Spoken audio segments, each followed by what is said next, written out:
তখন আমার হুজুর খামোশ, হুজুর কিছুই বলছেন না, হুজুর পাক কিছুই বলছেন না। দয়ার নবীর সালাম থেকে একটাও কথা, কোন দাবি বের হয়নি। সাথে সাথে আল্লাহ রাব্বুল আলামিন রব্বুল আরশ তিনি জিবরাইল আমিনকে বললেন, হে জিবরাইল তুমি জমিনে নেমে যাও, আমার হাবিব মাহবুবের দরবারে চলে যাও। আমার মাহবুব নিজে থেকে কিছু চাইবে না, নিজে থেকে কিছু বলবে না, আমি চেয়ে নিচ্ছি।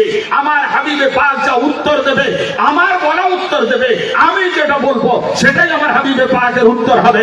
সেইটাই আমার তরফ থেকে আমার হাবিব সমস্ত উম্মতের কাছ থেকে সেইটা চেয়ে নেবে। কিসের মূল্য? না দ্বীন, ইসলাম, তাবলীগ, রোজা, নামাজ, হজ, যাকাত, ঈমান, আমল, মেহনত, জান্নাত, খোদাকে পেলাম, সবকিছুর মূল্য হিসেবে আমি একটা মূল্য নির্ধারণ করব। সব টোটাল মূল্য, টোটাল ইসলামের প্যাকেজটা হবে একটা মূল্য। নামাজের মূল্য ওই একই, রোজার মূল্য ওই একই, হজের মূল্য ওই একই, যাকাতের মূল্য ওই একই, ঈমানের মূল্য ওই একই, ইসলামের মূল্য ওই একটাই হবে, কোরআনের মূল্য ওই একটাই হবে, কালেমা তাইয়্যিবার মূল্য ওই একটাই হবে। তখন আল্লাহর হুকুমে হযরত জিবরিল আমিন আমার দয়ার নবীর দরবারে হাজির হলেন। হাজির হওয়ার পরে হযরত রাসূল পাক জিজ্ঞাসা করলেন, জিবরাইল কি খবর? বললেন, ইয়া রাসূলুল্লাহ, আল্লাহ এই আয়াত দিয়ে পাঠিয়েছেন, আপনি আপনার উম্মতকে শুনিয়ে দেন, আপনি আপনার উম্মতকে পাঠ করে শুনিয়ে দেন, তেলাওয়াত করে শুনিয়ে দেন, আর ওদের কাছ থেকে এটা চেয়ে নেন। এমন সময় বললেন, আয়াতটা দাও। যখন আয়াতটা নিলেন, নেওয়ার সাথে সাথে আমার দয়ার নবী মাহবুবে খোদা, মাহবুবে রব্বুল আলামিন হুজুর পড়লে শোনালেন, কুল লা আসআলুকুম আলাইহি আজরান ইল্লাল মাওয়াদ্দাতা ফিল কুরবা। অর্থাৎ হে আমার হাবিব, আপনি বলে দিন আপনার উম্মতকে, আপনার সাহাবাকে, আপনার সাহাবা থেকে নিয়ে আজ অব্দি আপনি কিয়ামত অব্দি যত মুসলমান আসবে, যত দিনদার আসবে, যত কলমা পড়ানো ওয়ালারা আসবে, যত মুমিন বান্দারা আসবে, তাদেরকে বলে দেন যে তোমাদের কাছে আমি দ্বীন ইসলাম, দ্বীন ইসলামের যাবতীয় বিষয়ের উপরে কিছুই চাই না, কেবলমাত্র একটা জিনিস চাই, সেটা হচ্ছে এই যে আমার যারা আহলে কুরআন, আমার যারা অতি নিয়ারেস, আমার যারা পবিত্র হৃদয়ের সাথে সংযুক্ত, তাদের মহব্বতটা চাই, তাদের মহব্বত চাই। এতদূর যখন হলো, এবার কোরআনের আয়াত যেটা পড়ে আপনাদের সামনে শোনালাম, তার ব্যাখ্যা শানে নুজুল। সাহাবায়ে কেরামরা অবাক, সাহাবায়ে কেরামরা অবাক। তারা জিজ্ঞাসা করলেন, এমন সময় কি বললেন, ইয়া রাসূলুল্লাহ, ইয়া হাবিবাল্লাহ, ইয়া হাবিবাল্লাহ, আমরা তো বুঝতে পারলাম না কার মহব্বত দেব, আমরা জানতে পারলাম না কার মহব্বত দেব। নামাজ, রোজা, হজ, যাকাত যাবতীয় একটাই মাত্র মূল্য, সেটা হচ্ছে আপনার করাবাত যারা, আপনার নিয়ারেস যারা, আপনার ডিয়ারেস যারা, আপনার প্রিয় যারা, আপনার কলবের সাথে যাদের যুক্ত, তাদের মহব্বত। কিন্তু হুজুর তারা কারা? তারা কারা বলে দেন। যদি আপনি বলেন তাহলে আমরা তো চিনব, চেনার পরে সেই মহব্বতটা করলে হক ওয়াজিব হবে, আদায় হবে। তখন এইবার আল্লাহ রাব্বুল আলামিনের দরবারে হযরতে ইবনে আব্বাস রাদিয়াল্লাহু তাআলা আমার হুজুরে পাকের চাচাতো ভাই, বোর্ডটা তুল ইবনে আব্বাস রাদিয়াল্লাহু তাআলা আনহু তিনি কি করলেন? তিনি উঠে দাঁড়ালেন। এর উপরে তুল না ভাই, একটু চেয়ার উঠে দাঁড়ানোর পরে এইবারে কি হলো? উপরে তুল না প্লিজ। এমন সময় তিনি উঠে দাঁড়িয়ে বলছেন, ইয়া রাসূলুল্লাহ, একটু চার্জ করে নিই তারপরে লাগাচ্ছি। মান সাহাবারা বুঝতে পারলেন না, উঠে দাঁড়িয়ে জিজ্ঞাসা করলেন, ইয়া রাসূলুল্লাহ, আপনি নাম বলে দেন, কাদের মহব্বত করবো একটু ক্লিয়ার করে দেন মাওলা। আপনি না ক্লিয়ার করলে আমরা বুঝতে পারবো না, তবেই তো আমরা ওনাদের মহব্বত করে হকটা আদায় করবো। আপনি বলে দেন। খুবই ইম্পর্টেন্ট আলোচনা হচ্ছে, আপনাদের সামনে খেয়াল করে শুনবেন। আমি একটা কথা বাইরে নয়, টোটাল এখানে আমাদের যে আকীদা অনুযায়ী আহলে সুন্নাত ওয়াল জামাত এবং সে আকীদার উপরে আহলে বাইত পাকের যে শান, কোরআন এবং হাদিস থেকে আপনাদের সম্মুখে তুলে ধরার চেষ্টা করছি। ঠিক কোন যে আজ সাহাবায়ে কেরামদের মধ্যে হযরত ইবনে আব্বাস রাদিয়াল্লাহু তাআলা বলে দেন, তাদের চিনিয়ে দেন, তাদের বুঝিয়ে দেন, তাদের জানিয়ে দেন যে তারা কারা। এমন সময় হুজুর রাসূল পাক সাল্লাল্লাহু তাআলা আলাইহি ওয়াসাল্লাম পাক তিনি এইবারে ঘোষণা করছেন, চিন্তা করুন, কোরআন নাযিল হচ্ছে আল্লাহর বাণী, আর সেই বাণীর তাফসীর করছেন কোন মোল্লা নয়, স্বয়ং রাসূলুল্লাহ তাফসীর করছেন, স্বয়ং রাসূলে খোদা তাফসীর করছেন।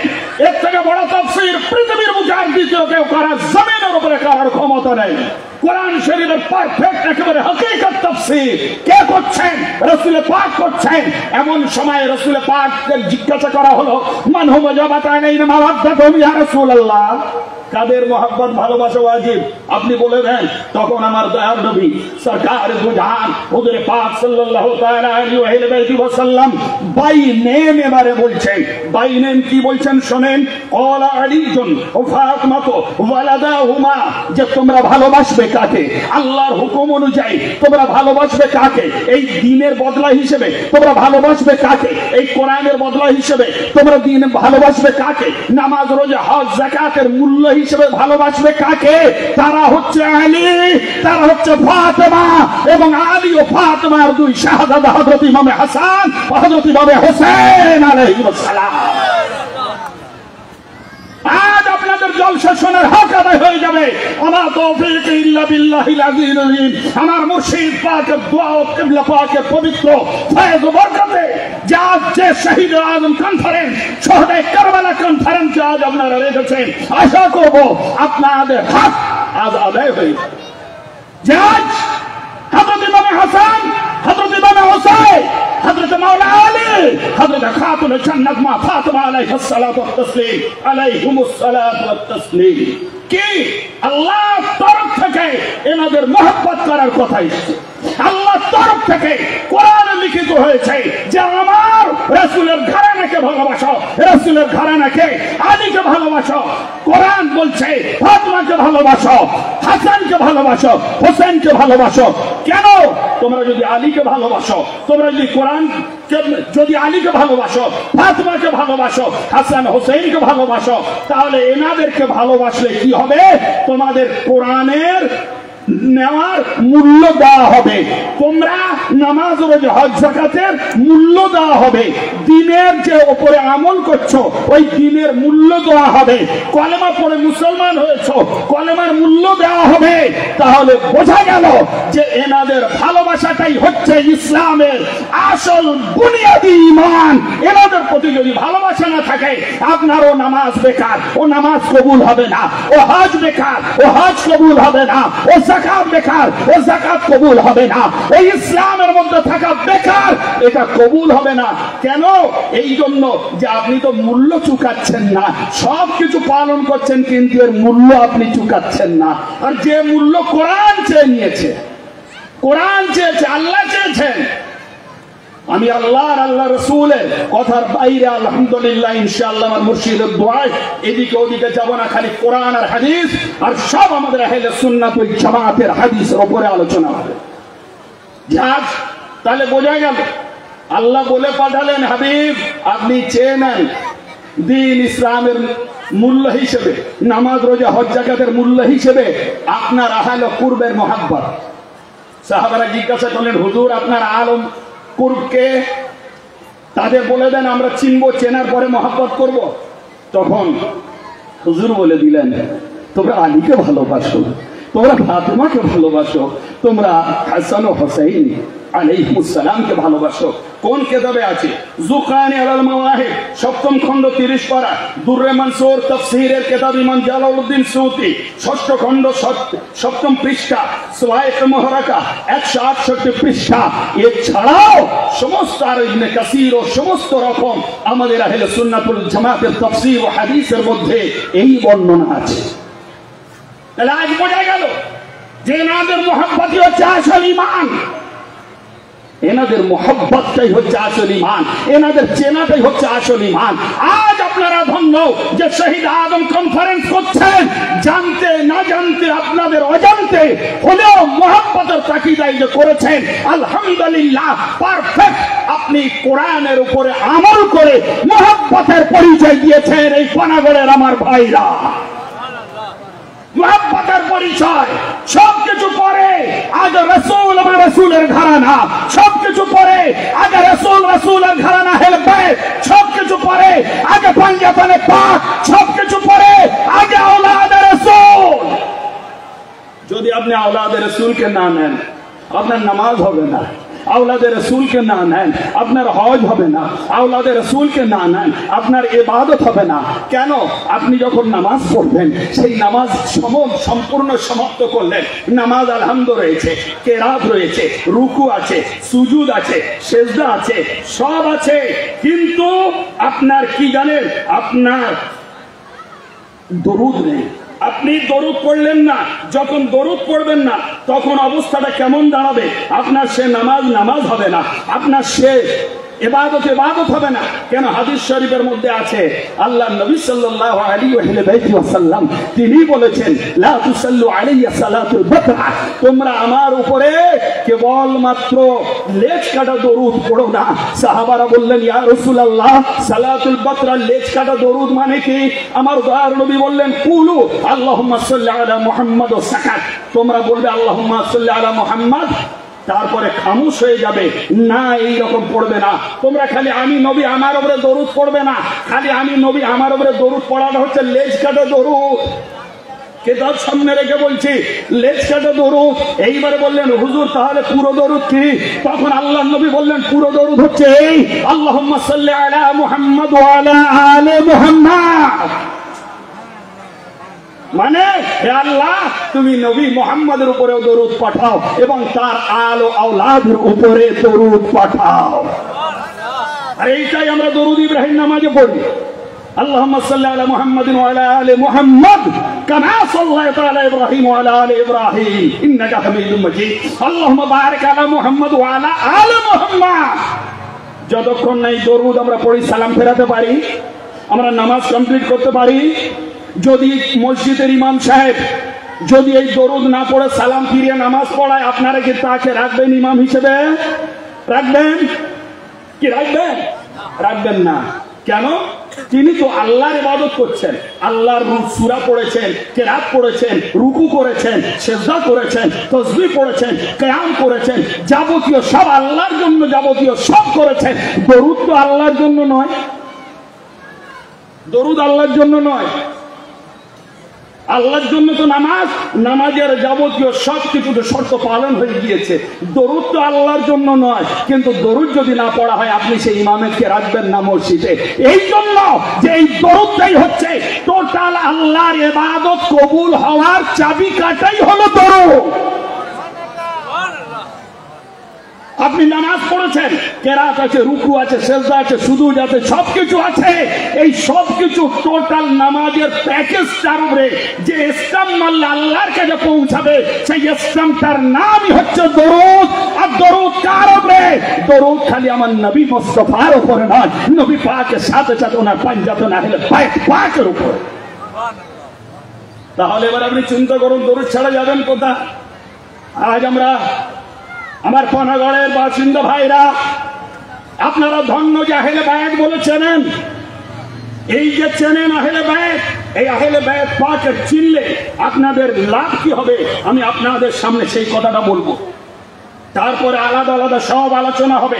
মৌলা আলী মুশকিল কুশা পাকের শান হবে, খাতুনে কিয়ামত পাকের শান, ইমামে হাসান হোসেন পাকের শান, গৌস পাক, আমার হুজুর পাক, এনাদের সব শান আপনাদের সামনে এক এক করে বর্ণনা হবে। যে আজ এই যে আপনারা আহলে বায়াত পাকের জিকির করছেন, আমাকে যখন আমার জুয়েল ভাই উনি বললেন মহান সাহেব একটা দাওয়াত নিতে হবে, আলহামদুলিল্লাহ আমি বলে ঠিক আছে, ডেট খালি আছে, নিয়ে নেব। বললেন কেবলমাত্র আহলে বায়াত পাকের শান পাতে হবে। বলে আলহামদুলিল্লাহ, এটাই তো হচ্ছে আমাদের টপিক, এটাই তো হচ্ছে আমাদের বিষয়, এটাই তো হচ্ছে আমাদের ঈমান। যখন ঈমানটা মজবুত না হবে ততক্ষণ আপনি কখনো কমপ্লিট মুসলমান হতে পারবেন না। এইবারে নিয়ে নিলাম, আলহামদুলিল্লাহ আপনাদের এখানে এলাম। আজ বর্ধমানের আশেপাশে 40 পাকের বহু জলসায় আমি এসেছি আমার মুর্শিদ পাকের দোয়ায়। ওই যে প্রবলেমটা আপনাদের ছিল না, যে বৃষ্টির জন্য জলসা করতে পারি না, অবাক হয়ে যাবেন শুনলে। যে কটা জলসা করেছি এইবারে, এই 40 পাকের মুহররম পাকের 40 পাকের জলসা শুনলে অবাক হবেন। এনাদের নিগাহ কারণ দেখুন, যে যখন আমি কলকাতা থেকে এলাম, নামলাম, আসর অব্দি মাগরিব অব্দি তুফান পানি, বৃষ্টির ওপরে বৃষ্টি। কিন্তু আলহামদুলিল্লাহ যখন মাগরিব শুরু হলো, মাগরিবের পর থেকে মিলাদ শরীফ চালু হলো, ওয়াজ চালু হলো, এই স্টেজে বসে খোদার কসম করে বলছে পরিপূর্ণভাবে বৃষ্টি বন্ধ। যে কোনো জলসা হয়েছে সব কটাতে একই সিস্টেম। আল্লাহ পাক যেন সারাদিন পানি দিলেন। আর জিক্রে শাহাদাত পাকের সময় 40 পাকের সময় আমি কয়েকটা জলসা করলাম, সেইগুলোর বলছি সব কটা পানি বন্ধ। সন্ধ্যার পর থেকে সব পানি বন্ধ। রাত 10টা 11টা অবধি হলো, আলহামদুলিল্লাহ পানি সম্পূর্ণ বন্ধ থাকলো। তারপরে ফের সকাল থেকে পানি হলো। হ্যাঁ, এ দুনিয়ার নিজাম আহলে বাইতের হাত দ্বারা চলে। এই দুনিয়ার কানুন আল্লাহ রাব্বুল আলামিন আহলে বাইতের রাস্তা করে দিয়েছেন। এনাদের হাত দ্বারা, এনাদের ইশারায় দুনিয়ার যাবতীয় সবকিছু মেইনটেনেন্স হয়। হ্যাঁ, একদম খাস ইমানি কথা বলে যাচ্ছি আপনাদের সামনে। এইবারে আজ হযরতে রাসূল পাক সাল্লাল্লাহু আলাইহি ওয়াসাল্লাম, আপনারা যে আহলে বাইত পাককে মানেন, আপনারা আওলাদে রাসূলকে মানেন, মানলে কি পাবেন? প্রথম কথা, এনাদের ভালোবাসলে হক আদায় হলো, মূল্য চুকানো হলো। এইবারে আপনারা কি পাবেন দেখুন। হুজুর পাক সাল্লাল্লাহু আলাইহি ওয়াসাল্লাম বলেছেন, মারিফাতু আলে মুহাম্মাদিন বারাআতুম মিনান নার ওয়া হুব্বু আলে মুহাম্মাদিন জাওয়াজুন আলাস সিরাত ওয়া ওয়ালায়াতু আলে মুহাম্মাদিন আমানুম মিনাল আযাব। শিফা শরীফ, কিতাবুশ শিফা, কাজী আয়াত, দ্বিতীয় খণ্ড, 27 পৃষ্ঠা। কি বলছেন? আপনি যে আলে নবীকে চিনছেন, আওলাদে রাসূলকে চিনছেন, পাঞ্জাবুল পাককে চিনছেন, চিনলে আপনার ফজিলত, আপনার ফায়েজ কি পাবেন শুনেন। ফায়েজ হচ্ছে আল্লাহ নবী বলছেন, মারিফাতু আলে মুহাম্মাদিন বারাআতুম মিনান নার। যারা আলে নবী আহলে বাইতকে চিনলো, আওলাদে রাসূলকে চিনলো, তারা ওই চেনার কারণে তারা জাহান্নাম থেকে বেঁচে গেল। জাহান্নাম থেকে বেঁচে গেল। যে হ্যাঁ, আহলে বাইত এনারা, আওলাদে রাসূল এনারা। নাম্বার 1, নাম্বার 2, এইবারে চেনার পরে, ওনাদের পরিচয় লাভ করার পরে এইবারে ওনাদেরকে ভালোবাসছেন, তার ফলটা কি হবে? হুব্বু আলে মুহাম্মাদিন জাওয়াজুন আলাস সিরাত। এবারে যখন ওই আহলে মুহাম্মদ, আহলে বাইত রাসূলকে ভালোবাসছেন, প্রথমে পরিচয় হলো, তারপরে এবার ভালোবাসা শুরু করলেন, কি হবে আপনার বেনিফিটটা কি পাবেন? হুজুর পাক বলছেন, যাদের দিলের মধ্যে হুব থাকবে, মুহাব্বত থাকবে আলে নবী আওলাদে রাসূলের, তারা কি হবে জানেন? যখন পুল সিরাত পার হবে, ওই মুহাব্বতের ওসিলায় তারা আমানতের সাথে পার হয়ে যাবে, হেফাজতের সাথে পার হয়ে যাবে পুল সিরাত। সকলে আপনার ইয়া নফসি ইয়া নফসি, জাহান্নামের উপরে, আগুনের উপরে পুল সিরাত তৈরি, চুলের থেকেও সরু, তলোয়ারের থেকেও ধার। সবাই বলে মাওলানার আমরা শুনি বক্তব্য, কিন্তু তার উপরে আপনি সাবিত ভাবে তখনই পার হবেন যখন আপনার দিলের মধ্যে আপনার মুহাব্বতে আহলে বাইত থাকবে। আপনার সামনে কিতাব ধরে কথা বলছি, ওয়া ওয়ালায়াতুল আলে মুহাম্মাদিন আমানুম মিনাল আযাব। এবং বলায় এনাদের সাথে দোস্তি করা, এনাদের খিদমত করা, এনাদেরকে আপন থেকে আপন ভেবে নেওয়া, কি হবে? আমানুম মিনাল আযাব, আল্লাহর আযাব থেকে, জাহান্নামের আযাব থেকে আপনি সম্পূর্ণ হেফাজতে থেকে যাবেন। তাহলে এবার আপনি চিন্তা করুন, আজ সেই আলে নবী, আজ সেই আওলাদে রাসূল, আজ সেই আহলে বাইত পাকের আপনারা এখানে হাজির হয়েছেন। চলুন, এই দুটো হাদিস শুনলাম, একটা আয়াত শুনলাম, আরেকটি আয়াত পাক এবার আমরা শুনব।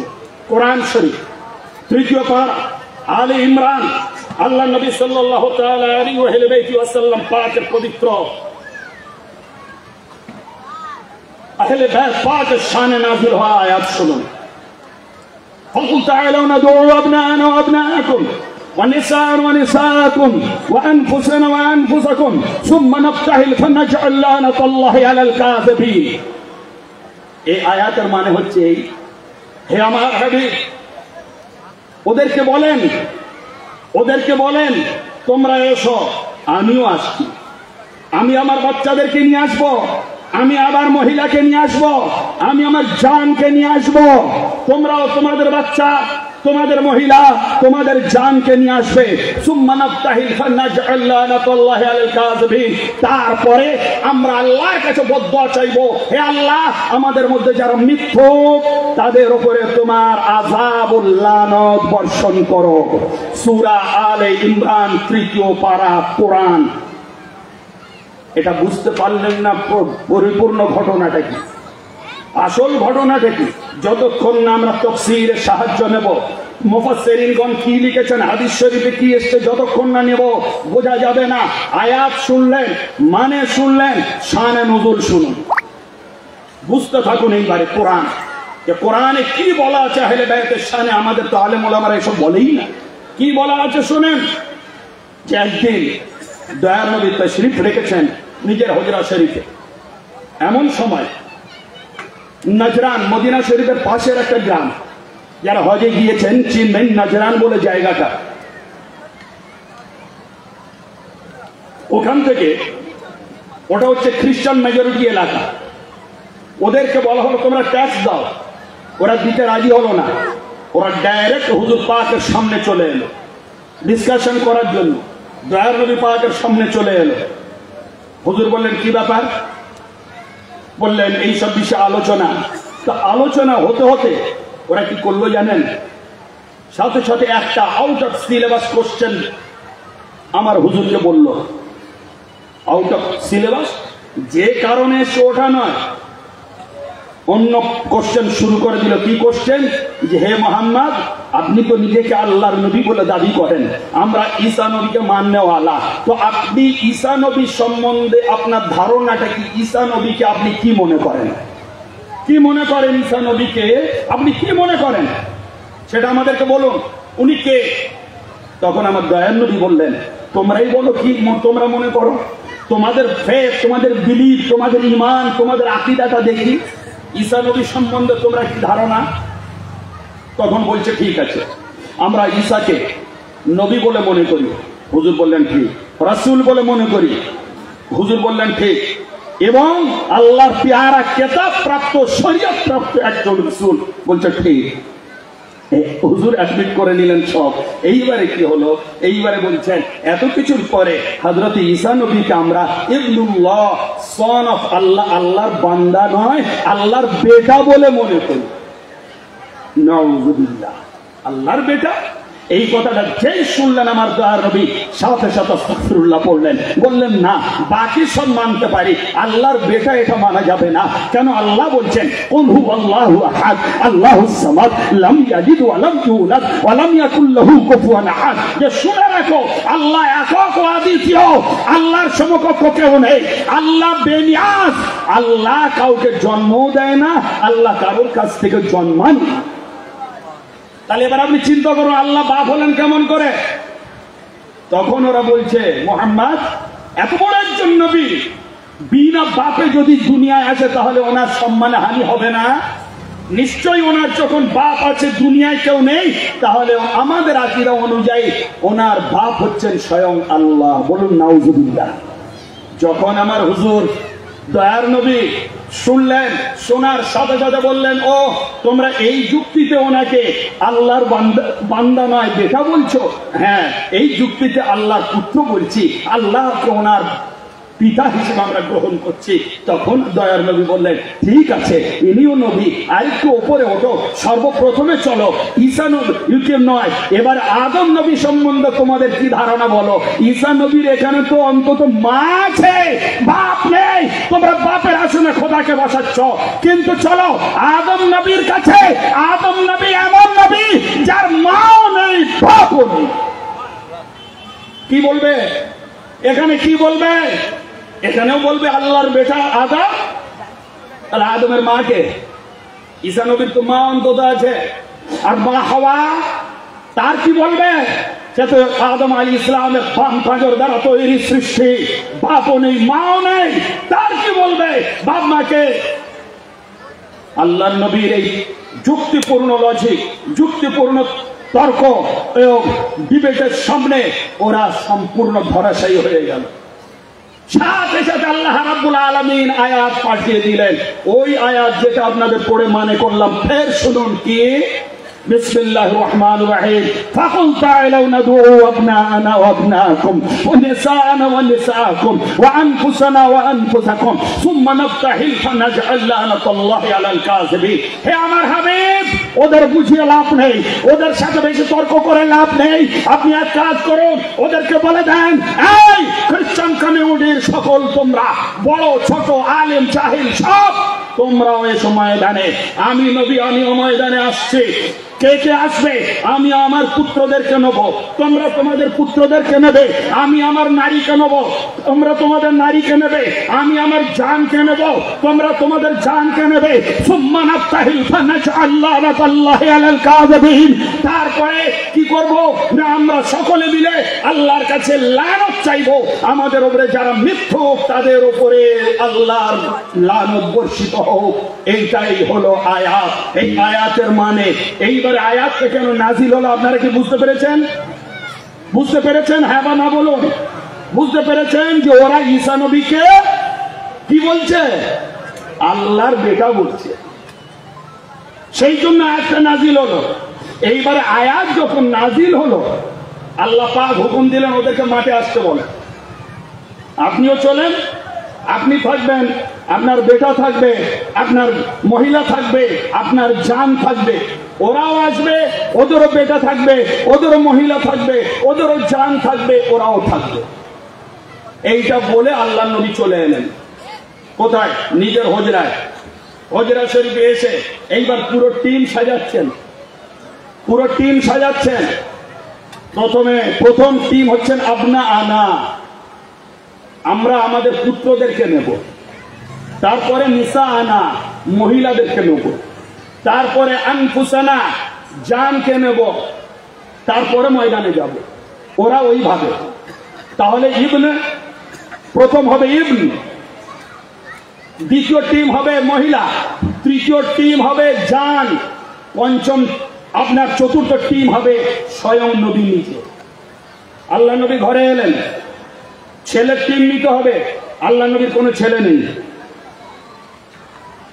যারা হয়েছিলেন, জন্মেছিলেন, এই নয় যে জন্মাননি, কেউ হায়াত পাননি, সব মাসুম অবস্থায় দুনিয়া থেকে বেসাল হক নিয়েছেন।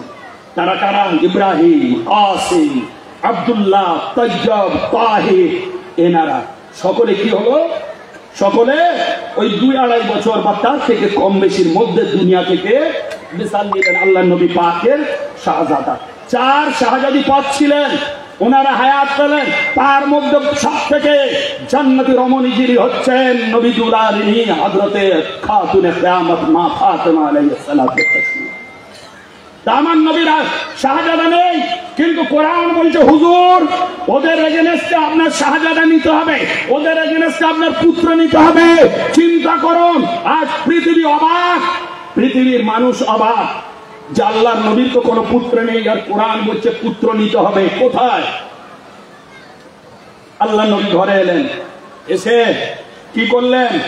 নিজের পুত্রের জায়গায় নিজের শাহজাদি হযরতে ফাতেমা আলাইহিস সালাতু ওয়াস তাসলিম পাকের জিগার পারা হযরত ইমামে হাসান এবং ইমামে হোসেন, দুই মাসুম, জাতেও মাসুম, কার্যও মাসুম, আপনার নূরেও মাসুম, সব দিক থেকে দুই মাসুম। একেবারে বয়সে 2 বছর কি 3 বছর 4 বছর এইরকম হবে। বললেন কোথায়? হাসান হোসেন আমার জিগার পারা। ছুটে এলেন, নানা জান হাজির। হুজুর কি করলেন? বললেন দুজন আমার সামনে দাঁড়া। দুই শাহজাদা পাককে সামনে দাঁড় করিয়ে দিলেন। কোন জায়গায় দাঁড় করাবেন? কার জায়গায়? নিজের বেটার জায়গায়। কোরআন বলছে বেটার নিতে হবে। আল্লাহ নবীর বেটা নেই, নিজের বেটি কা বেটা লায়ে, নিজের শাহজাদির বেটা শাহজাদাদেরকে দাঁড় করালেন নিজের বেটার জায়গায়। পৃথিবীর বুকে এই একমাত্র জায়গা, এই একমাত্র স্থান। পৃথিবীর সব বংশ চলে পুরুষ দ্বারা, পৃথিবীর সব বংশ চলে আমার আপনার পুত্র সন্তান দ্বারা। কিন্তু আল্লাহর নবী পাকের একমাত্র ইনি, কিয়ামত অবধি দ্বিতীয় আর কেউ হবে না। আল্লাহর নবীর ঘরানা চলছে ওনার কোন পুরুষ সন্তান দ্বারা নয়, ওনার শাহজাদি, ওনার বেটি ইমামে হাসান হোসেন পাকের আওলাদ দ্বারাই নবীর খানদান চলছে। আছে কেউ পৃথিবীর বুকে? হ্যাঁ, আপনার ঘরে আপনার ছেলে বিবাহ দিলেন, বিবাহ দেওয়ার পরে যদি খালি মেয়ে হয় আপনার মাথায় হাত, জিজ্ঞাসা করা হলে ব্যাপার কি, এত চিন্তায় কেন? না মহাশয়, চিন্তা তো হবে, ফার্স্ট ইস্যু মেয়ে, সেকেন্ড ইস্যু মেয়ে, ছেলের আশায় করতে করতে বাচ্চা 3-4টে মেয়েই হয়ে গেল, ছেলে নেই। আমি জিজ্ঞাসা করলাম কেন ভাই, ছেলে কি করবেন, মেয়ে তো আছে। বলছে মাওলানা সাহেব আপনি কি জানেন না, মেয়ে থাকলে তো আমার বংশ চলবে না, ছেলে থাকলে তবে আমার বংশ চলবে। কি আপনাদের এখানে সেই হিসাব আছে তো নাকি? একটু জোরে বলেন, সেই হিসাব আছে? ছেলের দ্বারা বংশ চলে, পুরুষ বংশ ছেলের দ্বারা চলে, মেয়ের দ্বারা চলে না। কিন্তু কোরআনের আলোকে মেয়ে শাহজাদি হযরতে বেটি ফাতেমার 2 শাহজাদাকে কোরআনের আলোকে ইবনের জায়গায়, পুত্রের জায়গায় রাসূল কি করলেন? ইমামে হাসান ইমামে হোসেন পাককে বসিয়ে দেখিয়ে দিলেন, হে পৃথিবীবাসী, তোমাদের হিসাব আলাদা, আমি নবী মুহাম্মদুর রাসূলুল্লাহ, আমার হিসাব আলাদা। তোমাদের সমস্ত নবী, সমস্ত ওয়ালি, সমস্ত মানুষের বংশ চলে পুত্র সন্তান দ্বারা, আমি নবী আমার বংশ চলবে আমার শাহজাদি বেটি ফাতেমার আওলাদ দ্বারা। আর পৃথিবীর বুকে যত ওলিয়া উলিয়া দেখছেন, যত ওলিয়া উলিয়া দেখছেন পৃথিবীর বুকে, যত আইম্মায়ে দ্বীন দেখছেন, আহলে বাইত পাকের ইমাম, ওদের গস পাককে তো চেনেন আপনারা, চেনেন না? খাজা আজমিরি চেনেন না? নিজামুদ্দিন আউলিয়া চেনেন না? মাহবুবে এলাহি চেনেন না? আমাদের হুজুর মঙ্গলকোট শরীফ হযরত দরবার শরীফ মাওলা পাক এনাদেরকে চেনেন না? এনারা কারা জানেন? আল্লাহর নবীর শাহজাদি পাকের আওলাদ। সব পৃথিবীর বুকে যত আহলে বাইত খানদান এসছে, যত ওলিয়া উলিয়া আপনার এসছে পানাগড়ের বুকে, যেখানে যত সাদাতে কেরাম আউলিয়া এজাম দেখবেন মাজার শরীফ, সব রাসূল পাকের বেটির আওলাদ, সব রাসূল পাকের শাহজাদির আওলাদ। চিন্তা করুন, আর এনাদেরকেই বলা হয় এনারা রাসূল পাকের আওলাদ, রাসূল পাকের ঘরানা, এনারাই রাসূল পাকের ঘরানা। বেটির আওলাদ রাসূল পাকের ঘরানা, বেটির আওলাদ রাসূল পাকের শাহজাদা। কোরআন অ্যাকর্ডিং টু কোরআন আপনাদের সামনে রেখে যাচ্ছি। আল্লাহর নবী বলেছেন, ইন্নাল্লাহা জাআলা যুররিয়াতান লিকুল্লি সুলফি সুলবে আলী আমবিয়া ওয়া জাআলা সুলবি ফি কুল্লি আলী ইবনে আবি তালিব কামা জাআ ফিল হাদিস। রাসূল বলেছেন, শোনো, পৃথিবীর বুকে আল্লাহ রাব্বুল আলামিন যত আম্বিয়াগণ পাঠিয়েছেন তাদের বংশ তাদের পুত্র সন্তান দ্বারা চালিয়েছেন। আমি নবী আমার বংশ চলবে আলী ইবনে আবি তালিব ও ফাতিমাতুজ জাহরা আলাইহিস সালাম দ্বারা। এইবারে আসুন, 2 শাহজাদাকে পুত্রের স্থানে বসালেন কোরআন, আর সেই কোরআনের তাফসীর প্র্যাকটিক্যাল দয়ার নবী করে দেখিয়ে দিচ্ছেন। এইবারে নিসানা ওয়া নিসাকুম, আমার মহিলা ওদেরও মহিলা। তার রাসূল পাকের তো অনেক স্ত্রী পাক ছিলেন, আমাদের মা জান 11 থেকে 13 জন সকল বাদী নিলে, তা কাউকে নিলেন না স্ত্রী, কাউকে মহিলার জায়গায় বসালেন না। বললেন ফাতেমা, ফাতেমা কোথায়? বললেন আব্বা হুজুর হাজির, চলো আমার পিছনে দাঁড়াও। তাহলে সামনে 2 শাহজাদা আল্লাহ নবী পাকের, পিছনে শাহজাদি। 2টো টিম হলো। নাম্বার 3 টিম আনফুসানা ও আনফুসাকুম, আমার জান নেব, তোমাদেরও জান নেবে। জান, জান আবার দেখতে পাওয়া যায় নাকি? আমরা আপনারা কি নিজেদের জান দেখতে পাবো? জান মানে আত্মা, জান মানে রূহ। হ্যাঁ, আমাদের রূহ আত্মাকে আমরা দেখতে পাই কি ভাই? কেউ পান? যেদিন দেখতে পারবো সেদিন হাওয়ায় উড়ে যেতে হবে, সেদিন বডি পড়ে থাকবে। কিন্তু জান, আল্লাহ পাক বলছেন হাবিব পুত্রকে নেবেন, মহিলাকে নেবেন এবং আপনার জানকে নেবেন, ওরাও ওদের জানকে নেবে। আনফুসানা, নফস, জান, আত্মা, রূহ। এমন সময় আল্লাহ নবী সমস্ত হাজার হাজার সাহাবায়ে কেরাম আছেন, হাজার হাজার সাহাবায়ে কেরাম আছেন, কাউকে নিজের জানের জায়গায় স্থান দিলেন না। কি বললেন? আয়না আলী, হোয়ার ইজ আলী? আলী তুমি কোথায়? বললেন হুজুর হাজির। বললেন চলো আমার জানের জায়গার স্থানটা কমপ্লিট করো। মওলা আলীকে আল্লাহর নবী নিজের জানের জায়গায় বসিয়ে দিলেন। কোরআন বলছে এটা। কোরআনের প্র্যাকটিক্যাল তাফসীর নিজের আমাদের নবী করিয়ে দিচ্ছেন, কোন মসজিদের ইমাম বা মৌলবীদের তাফসীর নয়। এর থেকে পিওর সলিড শিওর তাফসীর পৃথিবীর বুকে আর কেউ দ্বিতীয় করতে পারবে না। তাহলে বোঝা গেল আল্লাহর নবী নিজের জান যেখানে কাকে বললেন? মওলা আলী পাক। মওলা আলী পাকের নাম শুনেছেন তো? মওলা বলেন তো নাকি খালি হযরত আলী বলেন? খালি কি বলেন? একটু জোরে বলুন, একটু জোরে বলুন, একটু জোরে বলুন। মওলা আলী পাকের জিকির যখন আসবো তখন আপনাদের আত্মা হৃদয় খুশিতে উদ্বেলিত হয়ে উঠবে। যে এমন সময় আল্লাহ নবী হুজুরে পাক সাল্লাল্লাহু তাআলা আলাইহি ওয়া সাল্লাম পাক তিনি কি করলেন? নিজের জানের জায়গায় জান, প্রিয়তম জায়গায় কাকে দিলেন? মওলা আলীকে বসালেন। আপনারা কোন আর সাহাবায়ে কেরামকে নিলেন না। এইবারে আসুন, আর এইবারে ইবন হলো, পুত্র হলো, কজন হলেন? 4টে টিম কমপ্লিট হলো। কিন্তু 4টে টিমের মধ্যে সদস্য কজন আছেন? সদস্য কজন? 4টে টিম, ছেলের টিম, মহিলার টিম, জানের টিম আর নিজের একজন টিম। এই 4টে টিমের মধ্যে সদস্য কজন আছে বলেন তো? আলহামদুলিল্লাহ 5 জন। Correct answer. কজন? 5 জন। পুত্র 2 জন, ইমাম হাসান, ইমাম হোসেন। মহিলা 1 জন, 3 জন। জান 1 জন, মওলা আলী 4 জন। আর রাসূল পাক স্বয়ং এই 5 জন। এই 5 জনকে আমরা আহলে সুন্নাতুল জামাত সহ পৃথিবীর সমস্ত ওলি আউলিয়া বুজুর্গানের দ্বীনরা এক বাক্যে কি বলি? পাঞ্জাতনে। পাঞ্জাতনে জানেন নাকি?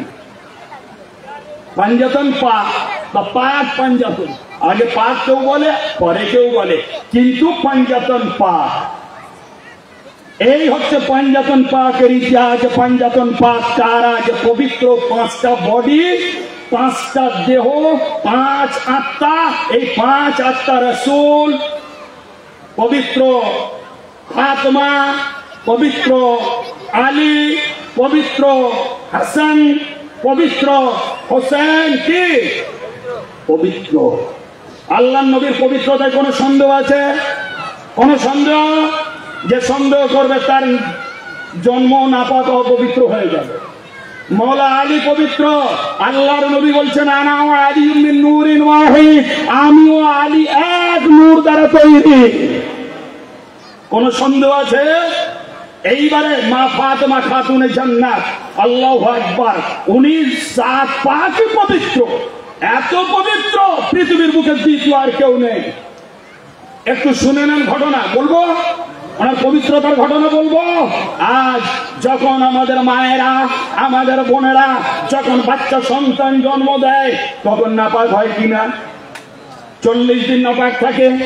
এ আল্লাহর তরফ থেকে এটা মহিলাদের জন্য রহমত, যে যদি ওই আপনার নাপাক কেন না দূষিত শরীরের সমস্ত রক্ত যদি না নির্গত হয় বিমার হয়ে যাবে, অসুস্থ হয়ে যাবে। আর ওই রক্ত যতদিন বাচ্চা পেটে থাকে সেইটা ফিল্টার হয়ে রিফাইন হয়ে আপনার নারীর মাধ্যমে তা আমাদের খাদ্য হয়, তাই নয়? ওইটা খাদ্য। কিন্তু শুনুন, এটা সমস্ত পৃথিবীর বুকে সব নারীর জন্য, কিন্তু একমাত্র নবীনন্দিনী দুলারিনী হযরত খাতুনে কিয়ামত উনি কি করলেন? যখন হযরত ইমামে হাসান, যখন ইমামে হোসেন দুই শাহজাদা পাককে দুইবার যখন জন্ম দিলেন, জন্ম দেওয়ার পরে সাথে সাথে তিনি কি করলেন? খালি গোসল ছাড়লেন। আপনার জোহর হোক, আসরের হোক, যে প্রিয় যে নামাজ ওই দিন, ওই দিন ওই নামাজের পার্টিতে বসে গেলেন। সাথে সাথে যারা তরুণী ছিলেন আল্লাহর নবীর চাচি আম্মা ছুটে এলেন নবী পাকের কাছে, ইয়া রাসূলুল্লাহ ইয়া হাবিবাল্লাহ, একটা অবাক করার জিনিস দেখলাম, এতদিন যা দেখিনি। এতদিন আমরা শুনে এসেছি মহিলারা যখন বাচ্চা জন্ম দেয় নামাজ পড়া হারাম, কোরআন পড়া হারাম, রোজা রাখা হারাম, কোন ইবাদত করতে পারবে না। কেন? সে নাপাক, সেই জন্য পারবে না। কিন্তু এখন দেখলাম কি ফাতেমা এইমাত্র শাহজাদা পাক জন্ম দিল, জন্ম দেওয়ার পরে নামাজ নিয়ে বসে গিয়েছে, নামাজ পাঠিয়ে পিছিয়ে দিয়েছে। এটা আমি বুঝতে পারছি না, এই নাপাক অবস্থায় তো নামাজ হবে না। ইয়া রাসূলুল্লাহ, আপনার কাছে ওই জন্য জানতে এসেছি, আপনার কাছে জানতে এসেছি। সেই সময় দয়ার নবী কি বললেন শোনেন। দয়ার নবী বলছেন, শোনেন আমার চাচি আম্মা, আমার বেটি শাহজাদি দুনিয়ার কোন নারী বা মহিলাদের মতো নয়, দুনিয়ার কোন মহিলাদের মতো নয়। আমার শাহজাদি ফাতেমা দুনিয়ার মহিলাদের মতো যদি হতো তাহলে তার হায়াত নেফাস, শারীরিক দুর্বলতা, অক্ষমতা, শারীরিক রক্ত আসতো। আমার বেটি শাহজাদি ফাতেমা দুনিয়ার কোন মহিলাদের মতো নয়। শুনে রাখুন হে আমার চাচিমা, আমার বেটি শাহজাদি চির পাক ও পবিত্র। আমার বেটি শাহজাদি জান্নাতি হুরেদের মতো, যেমন তাদের মাসিক ও পিরিয়ড নোংরা ও নাপাক ও গন্দেগি হয় না, ওদেরই চরিত্র, ওদেরই অভ্যাস। আমার শাহজাদির এই সমস্ত দূষিত শারীরিক কোন গন্দেগি হয় না। আমার বেটি চির জীবন সব সময়ের জন্য পাক পাক পাক ও পবিত্র। বলুন সুবহানাল্লাহ। চিন্তা করুন আল্লাহ নবীর ঘরানা, এনারা কেমন পাক, শারীরিক ও সেই দুর্বলতা এনাদের মধ্যে নেই। যাজ আমার দয়ার নবী হুজুরে পাক সাল্লাল্লাহু তাআলা আলাইহি ওয়া সাল্লাম পাক, এইবারে বুঝিয়ে দিলেন যে ওনার বেটি শাহজাদি পুরোপুরি পাক। ভাই কি অদ্ভুত ব্যাপার দেখুন, যখন ওইটা বন্ধ হয় তখন ওইটা খাবার হিসেবে আমাদের চলে আসে।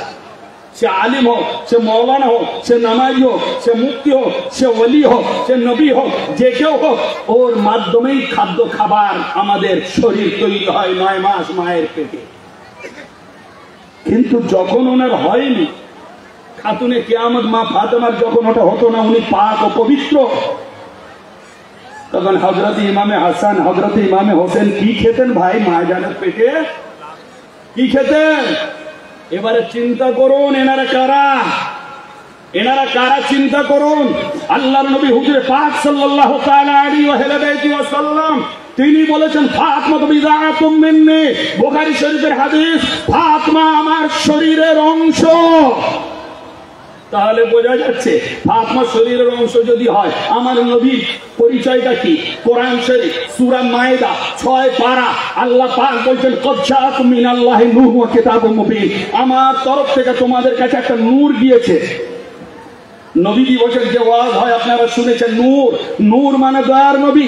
সেই নূরকে স্বয়ং আমাদের দয়ার নবী হচ্ছেন নূর, নূর।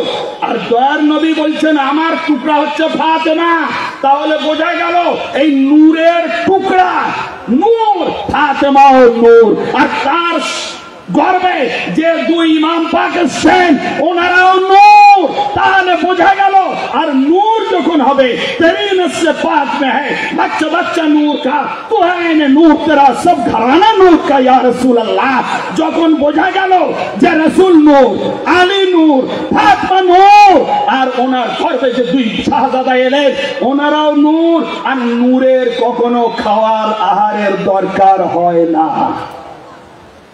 হযরত ইমামে হাসান, ইমামে হোসেন দুই নূর মাজানের পেটে রয়েছেন। ওনাদের খাওয়া খাদ্য খাবার জান্নাতি রহমত দ্বারা আল্লাহ পূরণ করতেন। দুনিয়ার কোন রকম খাদ্য খাবারের ওনারা মুহতাজ নয়। নূর কখনো খাওয়ার মুহতাজ হয় না। হ্যাঁ, এইবারে কি হলো? এইবারে আল্লাহ নবী সাল্লাল্লাহু আলাইহি ওয়াসাল্লাম স্বয়ং এই পাঞ্জাতন পাক এইবারে রাস্তা দিয়ে চলেছেন। সেই আয়াতের দিকে আসুন। এতক্ষণ পুরো ভেঙে ভেঙে সবগুলো আপনাদের বুঝিয়ে দিলেন, এবারে আসুন। সেই খ্রিস্টানদের সাথে মোনাজারা বাহাস নয়, মুবাহালা যাবেন ময়দানে, আল্লাহর হুকুমে ডেকেছেন, উনিও যাবেন। এমন সময় উনি যখন যাচ্ছেন আমার দয়ার নবী দুই শাহজাদা পাক রয়েছেন কোলে, ফাতেমা, তারপরে মাওলা আলী পিছনে, দুজন পুরুষ, দুই শাহজাদা মাসুম, আর শাহজাদি বেটি ফাতেমা, উনি তো পুরো কভার, পুরো বোরকা, ও দেখা যাবে না। এই 4-5 জন চলেছেন। যখন যাচ্ছেন, যেতে যেতে এই রকম গলি দিয়ে যখন যাচ্ছেন, একটা বড় সামনে গির্জা ঘর, ভাই সামনে কেতাব খুলে রেখে বলছি, ঘটনাগুলো আপনারা বুঝুন। বড় গির্জা ঘর, গির্জা ঘরের ওপর থেকে সেই ওদের পাদ্রী, খ্রিস্টান কমিউনিটির যে আপনার ধর্মীয় মৌলবি হয়, তাকে পাদ্রী বলে, সেই পাদ্রী কি করছে ওপর থেকে দেখতে পেয়ে অবাক। কে যাচ্ছেন? হুজুর যাচ্ছেন, ফাতেমা, মাওলা আলী, দুই শাহজাদা যাচ্ছেন। সাথে সাথে দেখতে পেয়ে সেই পাদ্রী কি করলো জানেন? ওর খাদেমকে ডাকলো, এই খাদেম এদিকে। খাদেম ছুটে এলো, ছুটে এসে বলছে, এরা কারা যায়? এরা কারা যায়? নিচের দিকে তাকিয়ে দেখে বলছে, হে পাদ্রী সম্রাট, এনারাই তো হলেন মুহাম্মদ, আলী, ফাতেমা, হাসান, হোসেন। বলে এনারা? বলে হ্যাঁ। বলে এনাদের সাথেই তো আপনারা বদদোয়া চাইবেন মাঠে, এনারাই তো, আর তো কেউ নয়। তো এনারা মাঠে চলেছেন, চলুন আমরা যাই, আমরা মেজরিটিতে রয়েছি, চারিদিকে আমাদের লোকজন চারিদিকময়, তা চলুন আমরাও তো যাব, আপনি নামুন। তখন এইবারে কি বলছে শুনুন, বলেন না। পাদ্রী বলছে না, যা যাবে না। কেন? গিয়ে সারেন্ডার করো, সারেন্ডার করো, মোহাম্মদের কাছে তোমরা ক্ষমা চেয়ে নিয়ে সারেন্ডার করে যাও। এ মোবাহলা হবে না, লানত চাওয়া হবে না, গিয়ে সারেন্ডার করো, নামো। তখন সেই গোলামটা বলছে, পাদ্রী আপনি কি বলছেন? কি অসম্ভব কথা বলছেন আপনি? আপনারা রাজি হলেন যে মোবাহেলা করবেন, ময়দানে আপনার লানত চাওয়া হবে, আর এনাদের যখন ফিজিক্যালি দেখছেন আর আপনি আগাচ্ছেন না। আর এইবারে যখন আমার হুজুর এনাদেরকে নিয়ে যাচ্ছেন, তখন বলছেন আল্লাহুম্মা হাউলা আহলে বাইতি, এ আল্লাহ এনারাই হচ্ছেন আমার আহলে বাইত। আর বলছেন, হে আমার ঘরানা আহলে বাইত, যখন আমি বদদোয়া চাইবো তোমরা আমিনু আমিনু আমিনু আমিন আমিন বলবে। এই শিক্ষা দিতে দিতে নিয়ে যাচ্ছেন। ওদিক থেকে পাদ্রী দেখতে পেল, পাদ্রী দেখতে পেয়ে যখন সারেন্ডার করলো, তখন ওর গোলাম এসে জিজ্ঞাসা করলো, কেন সারেন্ডার করছেন? কি জন্য? আমরা তো হেরে যাব, তাহলে আমাদের তো বদনাম হবে। এমন সময় কি হলো জানেন? পাদ্রী সেই জামান দ্বারা কি বললো শুনলো, অবাক হবেন। কেতাব তাফসীর দেখুন, বলছে, إني لا أرى وجوها لو سأل الله أن يزال جبالا لأزاله من مكانه فلا تبتهلوا فتهلكوا। হে আমার গোলাম, নিচে নামো। কেন না? এই জন্য এনাদের সাথে আমরা মোবাহেলা যাব না। এই জন্য যাব না যে আমি কিছু নুরানি চেহারা মোবারক দেখছি, নুরানি চেহারা মোবারক। ইন্নী লারা উজুহান, আমি কিছু নুরানি চেহারা মোবারক দেখছি। এই নুরানি চেহারা মোবারকের ক্ষমতা কি? ওই পাদ্রী নিজে বলে দিচ্ছে যে আমি নুরানি চেহারা মোবারক দেখছি, একটা হাসান হিসেবে দেখছি, একটা হোসেন হিসেবে দেখছি, একটা আলী হিসেবে দেখছি, একটা রসুল হিসেবে দেখছি। এই যে নুরানি চেহারাগুলো দেখছি, দেখার পরে আমি এনাদের ক্ষমতা বুঝে গিয়েছি, কি মারাত্মক ক্ষমতার অধিকারী এনারা। বলছে, কি মারাত্মক ক্ষমতার অধিকারী? আপনি আমাদেরকে বলুন। বলে, তাহলে শোনো, লাউ সাআলুল্লাহ ইউযিলা জাবালান লাআযালাহু মিন মাকানিহি। যদি এনারা এই 4 থেকে 5 জন এনারা যদি আল্লাহর কাছে দোয়া করে, হে আল্লাহ আমরা দোয়া করছি এই দিকে পাহাড়টাকে তুমি উঠিয়ে অন্যদিকে করে দাও, আল্লাহ রাব্বুল আলামিন সাথে সাথে সেই পাহাড়টা এনাদের দোয়ার বরকতে জল থেকে তুলে অন্যদিকে করে দেবে। চিন্তা করুন, কে বলছে? পাদ্রী বলছে, কোন মুসলমান নয়। পাদ্রী যে বুখারী পড়েনি, যে কোরআন পড়েনি, যে তাফসীর পড়েনি, যে মুসলিম পড়েনি, যে আবু দাউদ পড়েনি, যে নাসাই পড়েনি, যে তিরমিজি পড়েনি, যে মিশকাত পড়েনি, যে মাওলানা ইসলামের কিছুই জানে না, সে বলছে শোনো আমি এই চেহারাওয়ালাদের ক্ষমতা বুঝে গিয়েছি, এই পাঞ্জাতন পাকওয়ালাদের ক্ষমতা বুঝে গিয়েছি। কি ক্ষমতা? না এনাদের ক্ষমতা এত, এনারা যদি আল্লাহর কাছে দোয়া করে দেয়, আল্লাহ এই পাহাড়টা অসুবিধা হচ্ছে, এই দিক থেকে তুলে ওই দিকে করে দেন। তা কি বলছে? লা আইয়ুযালা জাবাল আল্লাহ আযালাহু মিন মাকানিহি, আল্লাহ সাথে সাথে ওই স্থান থেকে সরিয়ে ওনাদের অন্য স্থানে করে দেবে সেই পাহাড়। হ্যাঁ, এইবারে কি হলো? সুতরাং ফালা তাবতাহিলু, তোমরা খবরদার খবরদার বদদোয়া করো না, বদদোয়ায় যেও না, গেলে কি হবে? তাহলেকু, তোমরা ধ্বংস হয়ে যাবে। ওয়ালা ইয়াবকা আলা ওয়াজহিল আরদি নাসরানিয়্যুন ইলা ইয়াউমিল কিয়ামাহ, আর কিয়ামত অবধি পৃথিবী যতদিন থাকবে পৃথিবীর পৃষ্ঠে একজন খ্রিস্টান আর বাকি থাকবে না, সব ধ্বংস হয়ে যাবে। তাহলে এবার আমি চিন্তা করো, সাথে সাথে এসে স্যারেন্ডার করলো।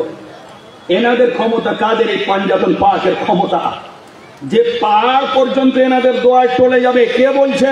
কোন গল্প বাজারিয়া কাহিনীর গল্প নয়, তাফসীর।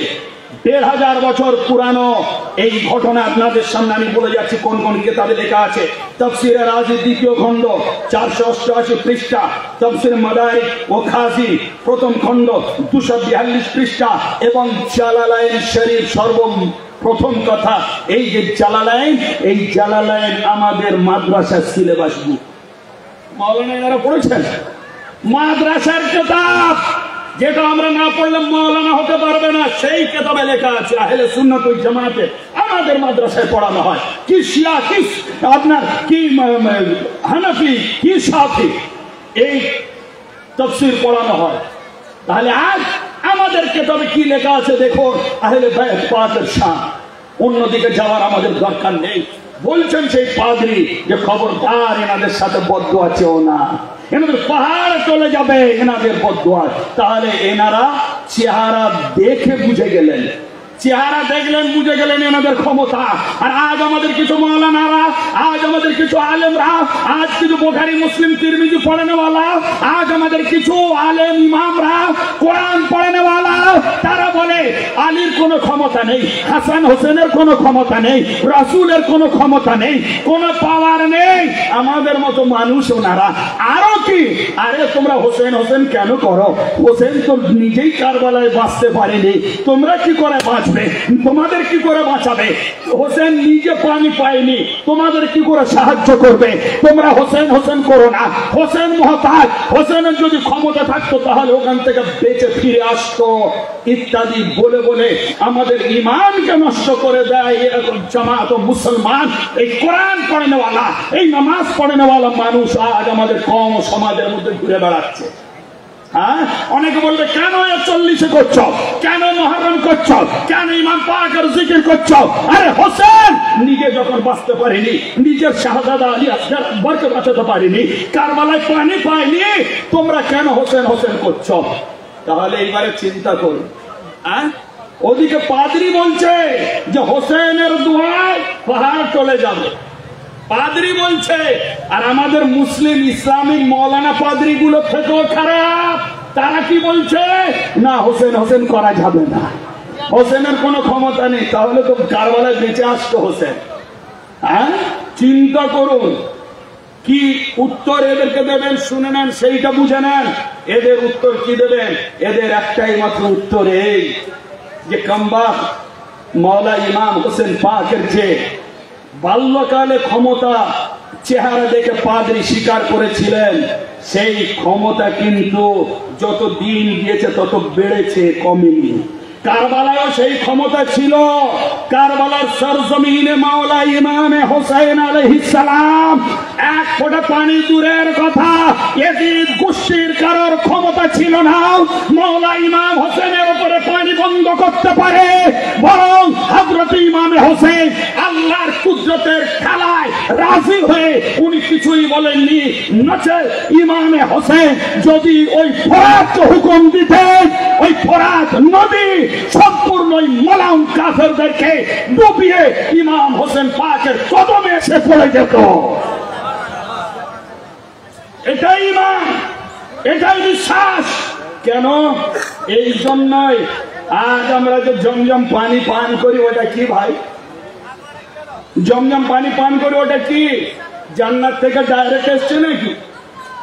না, ওটা হোসেনেরই নানা যান, দাদা যান ইসমাইল, ইব্রাহিম আলাইহিস সালামের শাহজাদা মাসুম ইসমাইল, তার পায়ের আঘাতে জমজম ফুটে বেরিয়েছে।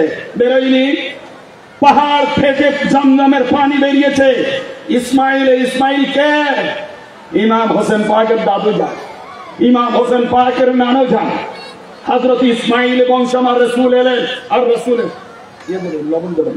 রাসূল পাকের আওলাদ ইমামে হাসান হোসেন, এনারা হচ্ছেন ওই ইসমাইলি ইব্রাহিমের আওলাদ। তাহলে যদি বাপ দাদার ক্ষমতা এই থাকে, পাথর আঘাত করলে পায়ের সেখান থেকে পানি ফুটে বেরোয়, তাহলে সেই ইসমাইলি আওলাদ মাওলা ইমাম হোসেনের ক্ষমতা ছিল না যে ফোরাতকে কাছে ডেকে নেয়? আরে ফোরাতকে ডাকার দরকার হতো না। খাজা আজমিরি রহমাতুল্লাহ আলাইহি বলছেন, শোনো, আমি হোসেনের গোলামের গোলামের গোলামের গোলামের গোলামের গোলাম, আমি হোসেনের গোলামের গোলামের গোলামের গোলামের গোলাম। শোনো, সেই দিন আমার আকা মাওলা হোসেনের ক্ষমতা তোমরা কি দেখতে চাও? সেই দিন যদি এ গুনাহগার, এ নাচিস হোসেনের দরবারের আওলাদ যদি ওখানে থাকতো, এক টুকরা মেরে কারবালার জমিন থেকে আমি পানি তুলে দিতাম। আমার আব্বা হুজুর, আমার নানা হুজুর হোসেনের মর্যাদা আরো উপরে।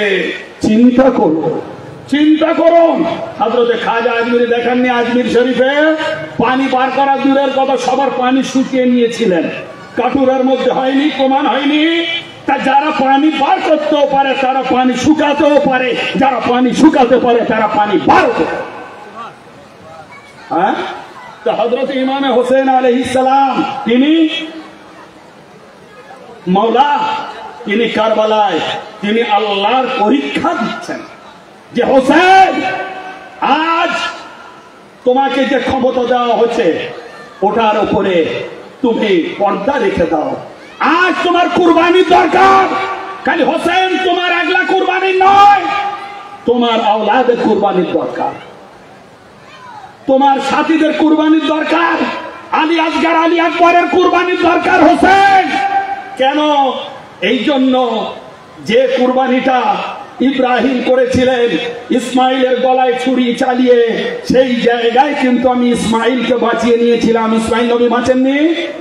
কারবালার কুরবানি, আসল কুরবানির প্রতিদান সেইটা চিন্তা করুন। হে হোসেন, তোমার নানুজানের কুরবানি আমি বাঁচিয়ে নিয়েছিলাম। আর কোরআন শরীফে বলা আছে, হে ইব্রাহিম, আমি তোমার কুরবানিটা একটা মস্ত বড় বড় কুরবানি দিয়ে বাঁচিয়ে নিয়েছি। আফাদাইনাহু বিযিবহিন আযীম। হাফেজ সাহেবদের জিজ্ঞাসা করে নেবেন কোরআনের আয়াত যে ইসমাইল আমি মস্ত বড় একটা কুরবানি দিয়ে বাঁচিয়ে নিলাম।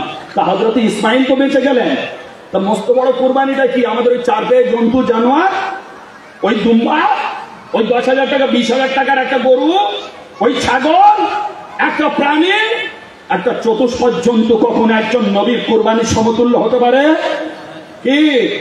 এটা আপনারা বিশ্বাস করেন?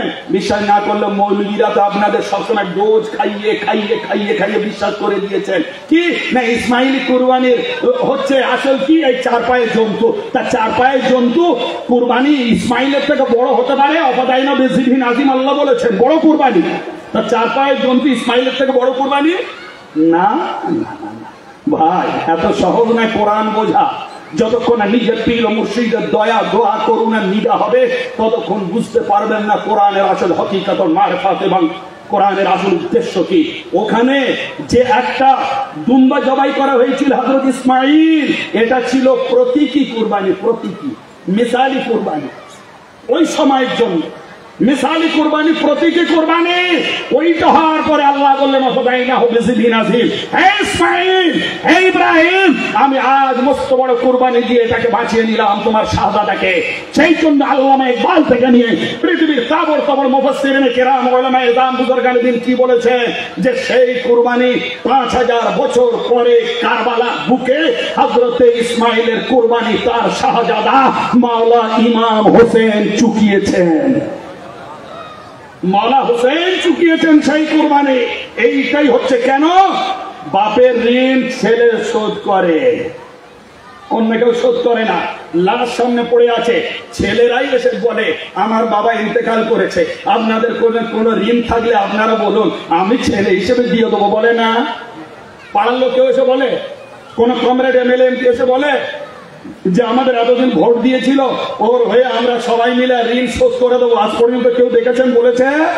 না, ওই জায়গায় বলবে না, পাড়ার কেউ বলবে না, সে যত আত্মীয় হোক। ছেলে এসে বলবে, জোয়ারিস যে বলি, সে এসে বলবে যে আমার বাপের হক আমি আদায় করব, আমার বাপের ঋণ আমি আদায় করব। তা এখানে বুঝে নেন, বাপের ঋণ আজ ছেলে আদায় করবে।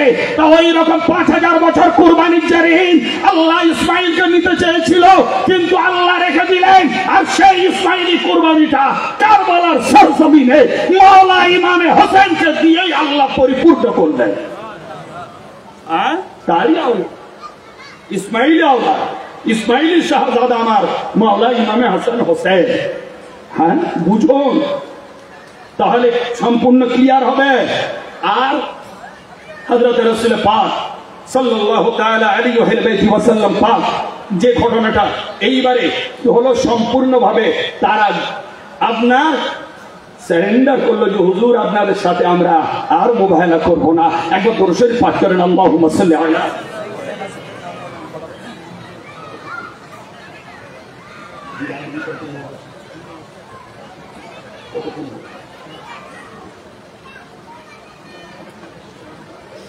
পানি তো গরম হলো না আওয়াজের, এখন 10:40।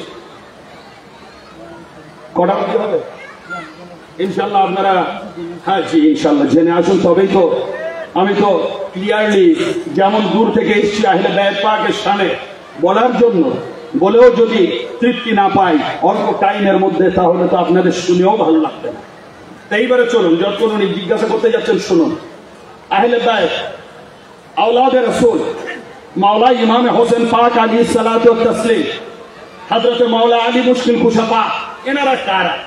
আলাদা আলাদা করে সব সাবজেক্ট আছে এনাদের সামনে। কিতাবের মধ্যে ইমাম জালালউদ্দিন সিউতি আলাইহির রহমান, তিনি তার তারিকুল খোলাফার মধ্যে লিখেছেন যে হযরতে মাওলা আলী মুশকিল কুশা পাকের শানে 300 অধিক আয়াত নাযিল হয়েছে। 300 বেশি। পৃথিবীর বুকে আর কারোর জন্য, কোন আমলের জন্য এত আয়াত নাজিল হয়নি যা মাওলা আলীর শানে, একমাত্র মাওলা আলীর শানে নাজিল হয়েছে। তাহলে আজ হাসান কারিমাইন পাকের শানে নাজিল হয়েছে সূরা রহমান, মারাজাল বাহরাইন ইয়ালতাকিয়ান বাইনাহুমা বারযাখুল লা ইয়াবগিয়ান ইয়াখরুজু মিনহুমা লুলু ওয়াল মারজান। এটা আপনারা পড়েন না? ওলামারা পড়ে, শোনেন না? আচ্ছা ইনশাআল্লাহ। তো এইবারে যে মারাজাল বাহরাইন মানে আল্লাহ পাক 2 সমুদ্রকে প্রবাহিত করেছেন। বাইনাহুমা বারযাখুল লা ইয়াবগিয়ান, মাঝখানে একটা পর্দা আছে যে 2 সমুদ্রকে একে অপরের উপরে আসতে দেয় না। ইয়াখরুজু মিনহুমা লুলু ওয়াল মারজান, ওই সমুদ্র থেকে লুলু ওয়াল মারজান, মতি আর মোগা, লাল পাথর নির্গত হয়। সূরা রহমান। তা এর তাফসীর কি অনেকে করেছেন যে 2 মহাসমুদ্র, আজকাল আপনারা নেটে সার্চ করলে দেখতে পারেন সমস্ত সমুদ্রে একে অপরের পাশ দিয়ে যাচ্ছে, একদিকে ঘোলা পানি একদিকে পরিষ্কার পানি, দুটো মিলছে না। এটা তো দেখেছেন? এটা দেখেছেন? আর এও জানি যে সমুদ্রের তলায় থেকে ডুবুরি সিন্ধু সেচে মুক্তা আনে, আমাদের কবি নজরুল বলে গিয়েছেন। তা এটা গেল সাধারণ সায়েন্টিফিক্যালি তাফসীর, কিন্তু আসল হাকিকি তাফসীর মাওলানা ইমাম জালালউদ্দিন সিউতি আশ-শাফিঈ আলাইহির রহমান করেছেন। তার কিতাব তাফসীর দুররে মানসুর 6 খণ্ড পিওর আরবিতে। কি বলছেন জানেন? তিনি বলছেন যে শোনো, মারাজাল বাহরাইন মানে এর দুনিয়ার সমুদ্র নয়, মারাজাল বাহরাইন মানে দুই সমুদ্র, একটা হচ্ছে মাওলা আলী পাকের সমুদ্র, একটা হচ্ছে মা ফাতেমা আলাইহিস সালাম মহাসমুদ্র। এই দুই সমুদ্র চলেছে, বাইনহুমা বারজাখ, মাঝখানে যে পর্দা আছে ওনার আব্বা হুজুর রাসূল পাকের পর্দা। ইয়াখরুজু মিনহুমা লুলু ওয়াল মারজান, আর এই দুই সমুদ্র থেকে যে প্রবাল মণিমুক্তা নির্গত হয়, একটার নাম হচ্ছে ইমামে হাসান, একটার নাম হচ্ছে ইমামে হোসেন। সূরা রহমান তাফসীর বলছি, চিন্তা করুন, এও রয়েছে আমাদের আহলে সুন্নাত ওয়াল জামাতের সমস্ত তাফসীর। আজ মাওলা ইমাম রাসূল পাক সাল্লাল্লাহু তাআলা আলাইহি ওয়া সাল্লাম, তিনি হুজুর মাওলা আলী মুশকিল কুশা পাক আলাইহিস সালাতু ওয়াত তাসলিম পাক, ওনাকে যে সামনে কি বলেছিলেন জানেন? হযরতে মাওলা আলী মুশকিল কুশা পাক আলাইহিস সালাতু ওয়াত তাসলিম ওনার শানে কি বলেছিলেন? বলেছিলেন যে মান কুনতু মাওলা হো হাযা আলীউল মাওলা। শোনেন হাদিস শরীফটি, বিখ্যাত হাদিস। এবারে হুজুর মাওলা আলী মুশকিল কুশা পাকের সামনের দিকে আসবো, তারপর ফের কারবালার দিকে যাবো ইনশাআল্লাহুল আজিজ। পরিষ্কার কারবালা কমপ্লিট ঘটনা না হলেও যতটা সম্ভব আলহামদুলিল্লাহ একদম ফ্রম বিগিনিং টু এন্ড আপনাদের সামনে আলহামদুলিল্লাহ তুলে ধরবো যে কারবালার শাহাদত পাক কেন হলো, কেন হলো, কি হয়েছিল, কেন হয়েছিল। আলহামদুলিল্লাহ শোনেন মাওলা আলী মুশকিল কুশা পাক সম্বন্ধে, যেমন কুন্ত মাওলা হো, মাওলা আলীকে আমরা যে মাওলা বলি, কেন বলি, কারণটা কি? মাওলা কেন বলা হয়? অন্য কোন সাহাবায়ে কেরামকে তো আমরা মাওলা বলি না, সমস্ত সাহাবায়ে কেরাম তাজিম পূর্ণ রাদিয়াল্লাহু তাআলা আলাইহিম আজমাইন, কিন্তু মাওলা কাউকে বলি না। মাওলা একমাত্র আমরা মাওলা আলীকে বলি। মাওলা আলীর জাত পাক কি জানেন? একদিকে সাহাবা আর একদিকে উনি আহলে বাইতে রাসূল, দুই নিসবত।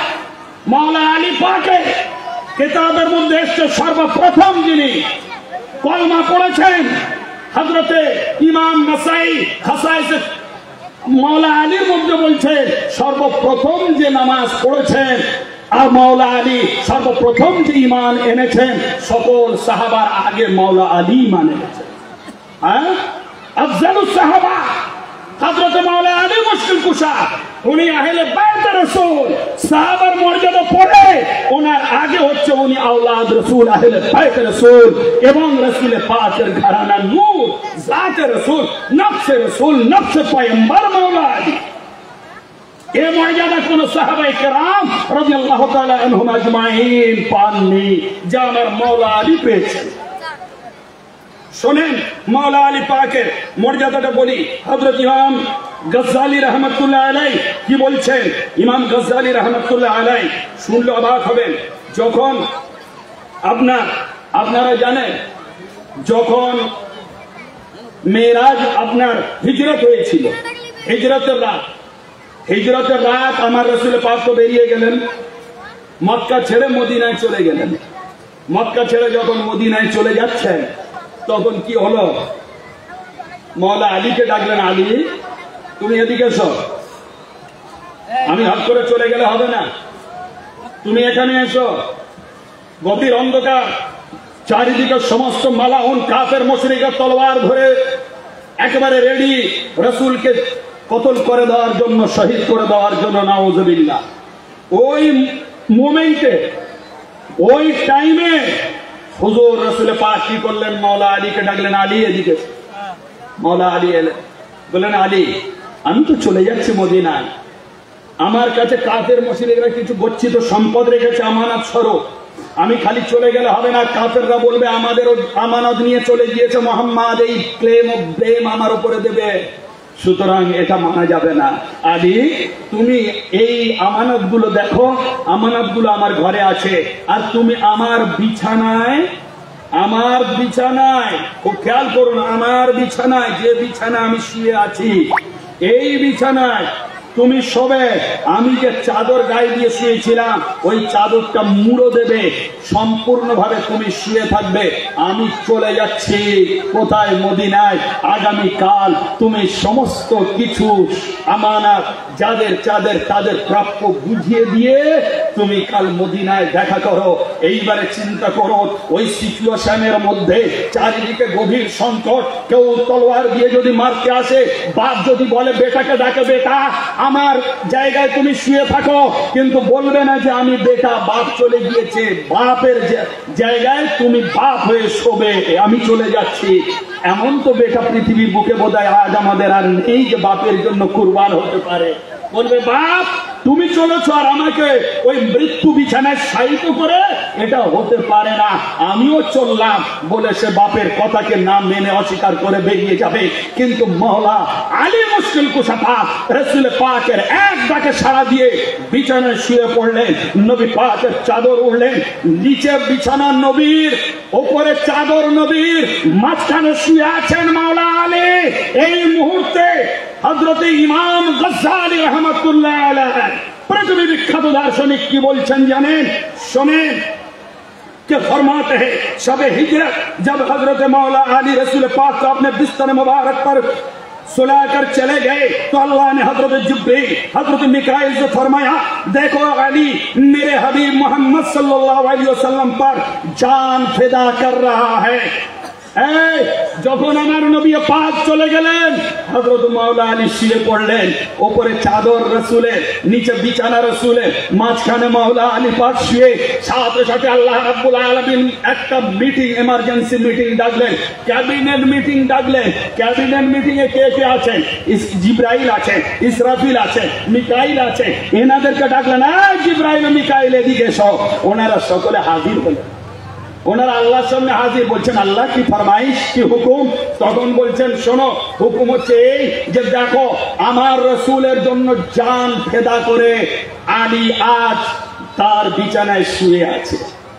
সুতরাং চলো সিদরাতুল মুনতাহা থেকে নিচে নামো। মিকাইল তুমি আসমান থেকে নিচে নামো, নিচে চলো। কোথায় আর ইয়া আল্লাহ কোথায় যাব? বলে নিচে যাও। नीचे हमारे रसूल पाकर घरे ढोको। घरे ढुके की करबे?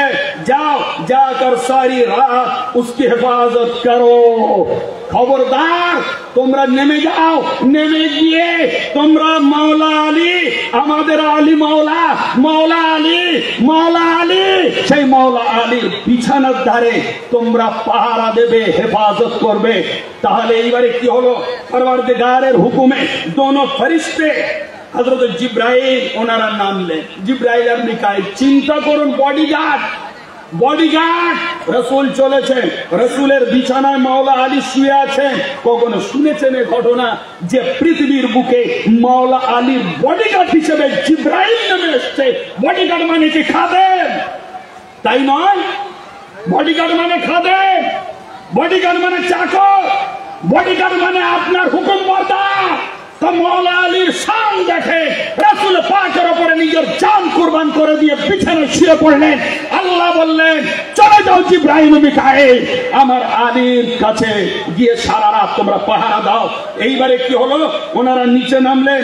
শোনেন, কায়মুন জিবরাইল আলাইহিস সালাম ইনদা রাসিহি ওয়া মিকাইল ইনদা রিজলাইহি ওয়া জিবরাইল ইউনাদি বাখিন বাখিন। হায় হায় হায় হায়। হযরত জিবরাইল নেমে এলেন, হযরত মিকাইল নেমে এলেন আসমান থেকে। কাকে পাহারা দেওয়ার জন্য? এতদিন আমরা শুনেছিলাম, আমরা আসাদায়ে কেরামের মুখে শুনেছিলাম যে জিবরাইল নবী ছাড়া কারোর কাছে যান না, নবীদের কাছে আল্লাহর ওহী নিয়ে আসেন। আমাদের ওস্তাদ পড়িয়েছিলেন যে নবী ছাড়া কারোর কাছে যান না, নবীদের কাছে আল্লাহর ওহী নিয়ে আসেন। কিন্তু এখানে মাওলা আলী কি করছেন? শুয়ে আছেন। মাওলা আলী পাকের কাছে জিবরাইল এসেছেন। কি রকম? কায়মুন জিবরাইল আলাইহিস সালাম ইনদা রাসিহি। হযরত মাওলা আলী শুয়ে আছেন, হযরত মাওলা আলী ঘুমিয়ে আছেন, হযরত মাওলা আলী রাসূল পাকের বিছানায় আরাম করছেন। জিবরাইল নেমে এলেন, মাথার ধারে দাঁড়িয়ে গেলেন এবং হযরত জিবরাইল মিকাইল और মিকাইল ইনদারি চলাইহে এবং মিকাইল আলাইহিস সালাম তিনি কি পায়ের ধারে দাঁড়িয়ে গেলেন। চিন্তা করা যায় আজ আমাদের পৃথিবীর বুকে কোন এমএলএ কোন এমপি দুটো যদি ওই লাঠিধারী সিভিএস পুলিশ যদি চলে যায়, যে হাওয়ায় উড়বে রোগা হলেও বডিটা তো আপনার একটা পুলিশের অন্তত ইউনিফর্ম পরা আছে, হাতে লাঠি নিয়ে যদি কারোর পাশে পাশে যায় তার অবস্থাটা কি মনে হয় বলুন তো? হাত তার সামনে আর কে ধরে? তার সে সিনা যদি 36 না 56 ইঞ্চি হয়ে যাবে ফুলে ফেপে। দেখো আমি 2 পুলিশ গার্ড নিয়ে চলছি, ওর লেজে হাত দেওয়া যাবে না তখন, এত তার গরম। দুনিয়ার 2টা পুলিশ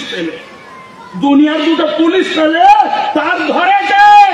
কিন্তু মাওলা আলী দুনিয়ার পুলিশ নয়, আল্লাহর রাজত্বের সব থেকে বড় ফেরেশতা। এখানে মাওলানা সাহেব হাজির আছে। জিবরাইল আলাইহিস সালামের মাকাম জানেন? উনি হচ্ছেন ফেরেশতাদের সরদার, ফেরেশতাদের নবী, ফেরেশতাদের রাসূল হচ্ছেন জিবরাইল আমিন আলাইহিস সালাম। ওনার থেকে বড় ফেরেশতা আর কেউ নেই। উনি এসছেন হযরতে রাসূল পাকের জান নফস মাওলা আলীর মাথার ধারে পাহারা দিচ্ছেন, হযরতে মিকাইল পায়ের ধারে পাহারা দিচ্ছেন। কে বলছে? আমরা কেউ নয়, আমরা বলনেওয়ালা স্বয়ং ইমাম গাজ্জালী রাহমাতুল্লাহ আলাইহি বলছেন। এইবারে আসুন, এইবারে দুই ফেরেশতা দুই দিকে দাঁড়িয়ে গেলেন মাওলা আলীর মাথার ধারে। হযরত জিবরিল ইউনাদি, জিবরিল চিৎকার করে করে বলছেন, বাখিন বাখিন মান মিসলাকা ইয়া ইবনে আবি তালিব। আয় আয় সুবহানাল্লাহ। হযরত জিবরাইল খালি দাঁড়িয়ে নেই, দাঁড়িয়ে থেকে পাহারা দিচ্ছেন বডিগার্ড হিসেবে। এবারে বলছেন ধন্য ধন্য ধন্য, সাবাস সাবাস ইবনে আবি তালিব, হে হযরত মাওলা আবি তালিবের শাহজাদা আলী, মান মিসলাকা, তোমার মতো আর কি আছে? তোমার মতো আর কি আছে? কেউ নেই। কেন? ইউবাহিল্লাহু বিকাল মালায়েকাতা, আল্লাহ রাব্বুল আলামিন তোমার জন্য মালায়েকাদের মধ্যে গর্ব অহংকার এবং তোমার বড়াই বয়ান করছে। চিন্তা করুন। জিবরাইল বলছেন আলী তোমার সমতুল্য আর কেউ নেই। মান মিসলাকা, তোমার সমতুল্য কে আছে? যার গুণগান স্বয়ং আল্লাহ ফেরেশতাদের মধ্যে করছেন। দেখো আমার আলীকে, দেখো আমার আলীকে, দেখো আমি যে নবীকে পাঠিয়েছি সেই নবীকে নিজের জান দিয়ে আজ হেফাজত করছে। কেন? রসুলের বিছানা, মাঝখানে আলী, ওপরে চাদর, নবীর চাদর, নবীর ঘর কাফেররা আটকে রেখেছে। তলোয়ার উন্মুক্ত। যদি নবী ভেবে তলোয়ার চলে যায় তাহলে নবী শহীদ হবে না আলী শহীদ হবে? কে হবে ভাই জোরে বলুন? কে হবে? মাওলা আলী হবে। তাহলে বোঝা যাচ্ছে নবীর ওপরে নিজের জান কুরবান করে দেনেওয়ালা মাওলা আলী। আল্লাহর তরফ থেকে খাদেম নেমে হলো ঠিক জিবরাইল ও মিকাইল। এইবারে আসুন, সাথে সাথে কি হলো? নাযালাতিল আয়াত ওয়া মিনান নাস মান ইয়াশতারি নাফসাহু ইবতিগা মারদাতিল্লাহ। সাথে সাথে আয়াত আল্লাহর নবীর উপরে নাজিল হলো যে কে আছে আলীর সমতুল্য, যারা আল্লাহর রেজায় নিজেদের নফসকে বিক্রি করে দেয়, নবীর জন্য বিক্রি করে দেয়। মাওলা আলীকে, মাওলা আলীর শান দেখো। সেই জন্য প্রথমে আমি বলে এসছি নিজের নফসের জায়গায় মাওলা আলীকে বসালেন নবী। নফস আজকের প্রমাণ হয়ে গেল, জান প্রমাণ হয়ে গেল যে নবীর জানকে হেফাজতকারীর জানের নাম হচ্ছে আলী। আলী আলী আলী মাওলা আলী। এইবারে আসুন সেই হুজুর মাওলা আলী মুশকিল কুশা পাক সম্বন্ধে কোরআন শরীফ এবং হাদিস শরীফের মধ্যে যে জায়গায় বলা আছে আপনারা শুনলে অবাক হবেন যে একদিন আমার নবী হুজুরে পাক সাল্লাল্লাহু আলাইহি ওয়াসাল্লাম হাদিস শরীফ শোনেন। এটা তিরমিজি শরীফ এবং মিশকাত শরীফ 564 পৃষ্ঠার মধ্যে আছে। এই দুটো আমাদের আহলে সুন্নাত ওয়াল জামাত আমাদের মাদ্রাসার সিলেবাস বুক, আমিও পড়েছি, মাওলানা পড়েছেন, সকলেই পড়বেন, না তো আলেম মাওলানা হতে পারবে না। আল্লাহর নবী কি বলছেন শুনুন। হযরত ইমরান ইবনে হুসাইন রাদিয়াল্লাহু তাআলা আনহু থেকে রওয়ায়াত, আন্না নবী সাল্লাল্লাহু আলাইহি ওয়াসাল্লাম قال ان عليا مني وانا منه وهو ولي كل مؤمن। শুনে রাখো, তোমরা আলীকে চেনো। হোসেন আজকার শাহজাদা, এ হাসান আজকার শাহজাদা, এ নবীর ঘরানা আজকার শাহজাদা, হুজুর মাওলা আলী মুশকিল কুছা পাকের শাহজাদা আওলাদ। সুতরাং আজ মাওলা ইমামে হোসেনের শান যদি এই হয়, তাহলে মাওলা আলী থেকে শান পেয়েছেন। ইমামে হাসানের শান যদি এই হয়, ওটা মাওলা আলী থেকে পেয়েছেন। আজ মাওলা আলী থেকে আজ আওলাদ রাসূল কিয়ামত অবধি চলতে থাকবে। তার নাম হচ্ছে মাওলা আলী, অন্য কারোর দ্বারা নয়। মাওলা আলী ও খাতুনে জান্নাত মা ফাতেমা হাসান হোসেন দুই শাহজাদা। তা সেই মাওলা আলী সম্বন্ধে আমার রাসূল কি বলেছেন, হাদিস শুনুন।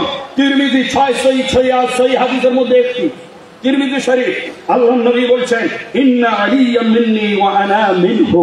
শোনো, আলীকে জানো। আলীর পরিচয়টা কে?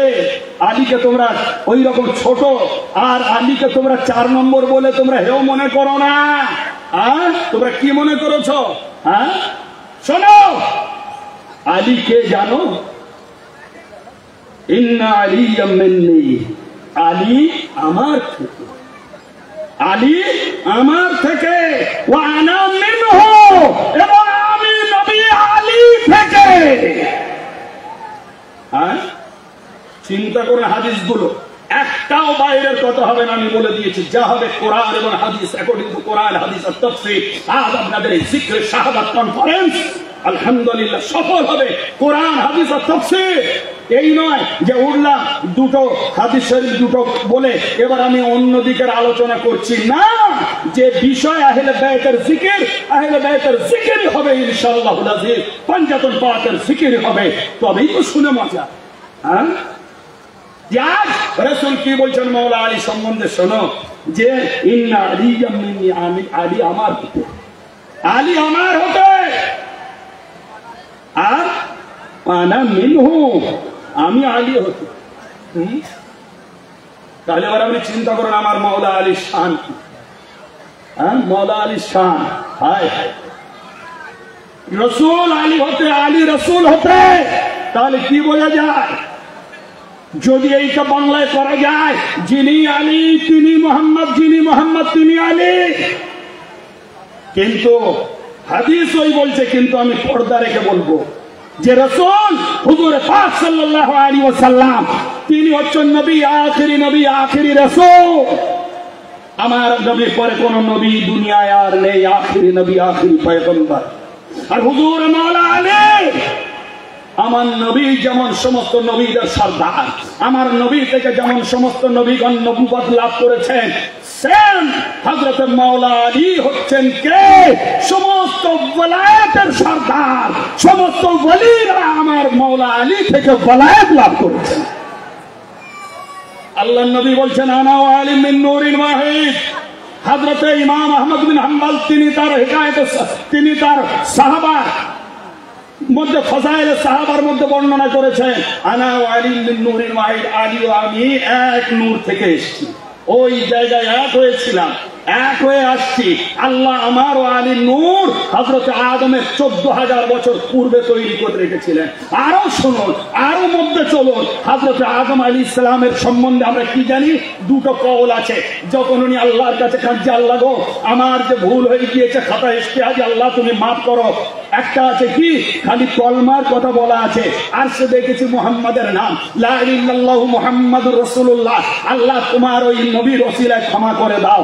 আর একটা জায়গায় আছে তাফসীর দুররে মানসুর, ইমাম জালালউদ্দিন সিউতির লেখা, তাতে কি আছে জানেন?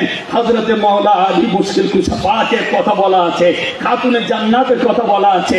হযরতে আদম আলাইহিস সালাম বলছেন যে ওই আয়াতটার তাফসীরে ফাতালাক্কা আদম মির রাব্বিহি কালিমাত, ওই আয়াতের তাফসীরে ইমাম জালালউদ্দিন সিউতি আলাইহির রহমা বলছেন আশ-শাফি আহলে সুন্নাত ওয়াল জামাত।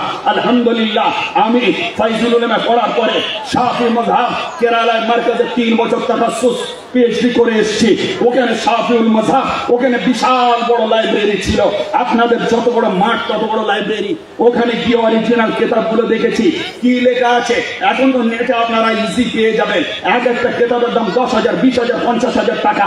এক একটা ভলিউম আপনার এক একটা কিতাবের 10, 20, 30, 40, 50 ভলিউম করে আছে। মৌলানা সাহেব উনি জানবেন তাফসীরে কবির 30 পারার ভলিউম হচ্ছে 32 খণ্ড। 32 খণ্ড ইমাম তাফসীরে কবির।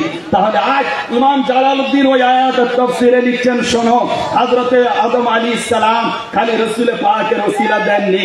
আদম আলাইহিস সালাম কি করেছিলেন? হে আল্লাহ, আজ তোমার দরবারে দোয়া চাচ্ছি, দুনিয়ায় এসে আমার দোয়াটা কবুল করে নাও। রাসূলের ওসিলায়, আলীর ওসিলায়, ফাতেমার ওসিলায়, হাসানের ওসিলায়, হোসেনের ওসিলায়। আল্লাহ তখন বললেন, হে আদম, আজ তুমি যখন ওনাদের ওসিলায় দোয়া চাইলে, আমি তোমার দোয়াটা কবুল করে তোমার ক্ষমা করে দিলাম। সমস্ত কিতাবে আছে, আমাদের আহলে সুন্নাত ওয়াল জামাতের কিতাবে। এই যে বলনেওয়ালার লোকের অভাব, লোক বলে না, লোক এগুলো গোপন করে রাখে। যে আজ আপনার নুজহাতুল মাজালিসের মধ্যে এই অধ্যায়টা বলা আছে যে হযরত আদম আলাইহিস তাসলিম যখন জান্নাতের মধ্যে ঘুরছে, ভ্রমণ করছে, মা হাওয়ার সাথে সাথে জান্নাতের মধ্যে বিচরণ করছেন, একটা নূরানি হুজরার দিকে গেলেন। নূরানি হুজরার দিকে গিয়ে হযরত আদম থমকে গেলেন। নূরানি হুজরার দিকে গিয়ে থমকে গেলেন। সেখানে দেখছেন একটা নূরানি তাসবির পাক আছে, মাথায় মুকুট, মহিলার তাফসীর, মাথায় মুকুট, গলায় সুন্দর হার, দুই কানে দুই দুল। এইবারে কি হলো জানেন? তখন বলছে হযরত আদম থমকে গেলেন, মা হাওয়া থমকে গেলেন। জিজ্ঞাসা করলেন, জিবরাইল ব্যাপার কি? আমি তো প্রথম মানুষ, আমি জানি, প্রথম নারী হাওয়া আমি জানি। সেই সবার আগে একজন মহিলার ছবি, ইনি কে? এত নূরানি রূপসী মহিলা, সেই গরিয়েছি ইনি কে? তখন হযরত জিবরিল আপনার নুজহাতুল আপনার মাজালিসের মধ্যে আল্লামা সাফুরি রহমাতুল্লাহ আলাইহি লিখছেন আহলে সুন্নাত ওয়াল জামাতে, বলছেন, তখন হযরতে জিবরিল বলছেন, আদম শুনে রাখেন, ইনিকে, হাওয়া শুনে রাখেন, ইনিকে পরিচয় নেন। ইনি হচ্ছেন আপনারই বংশের আখিরি নবী মুহাম্মদুর রাসূলুল্লাহ, যিনি যাবেন, ওনার শাহজাদি বেটি ফাতেমার তসবির পাক।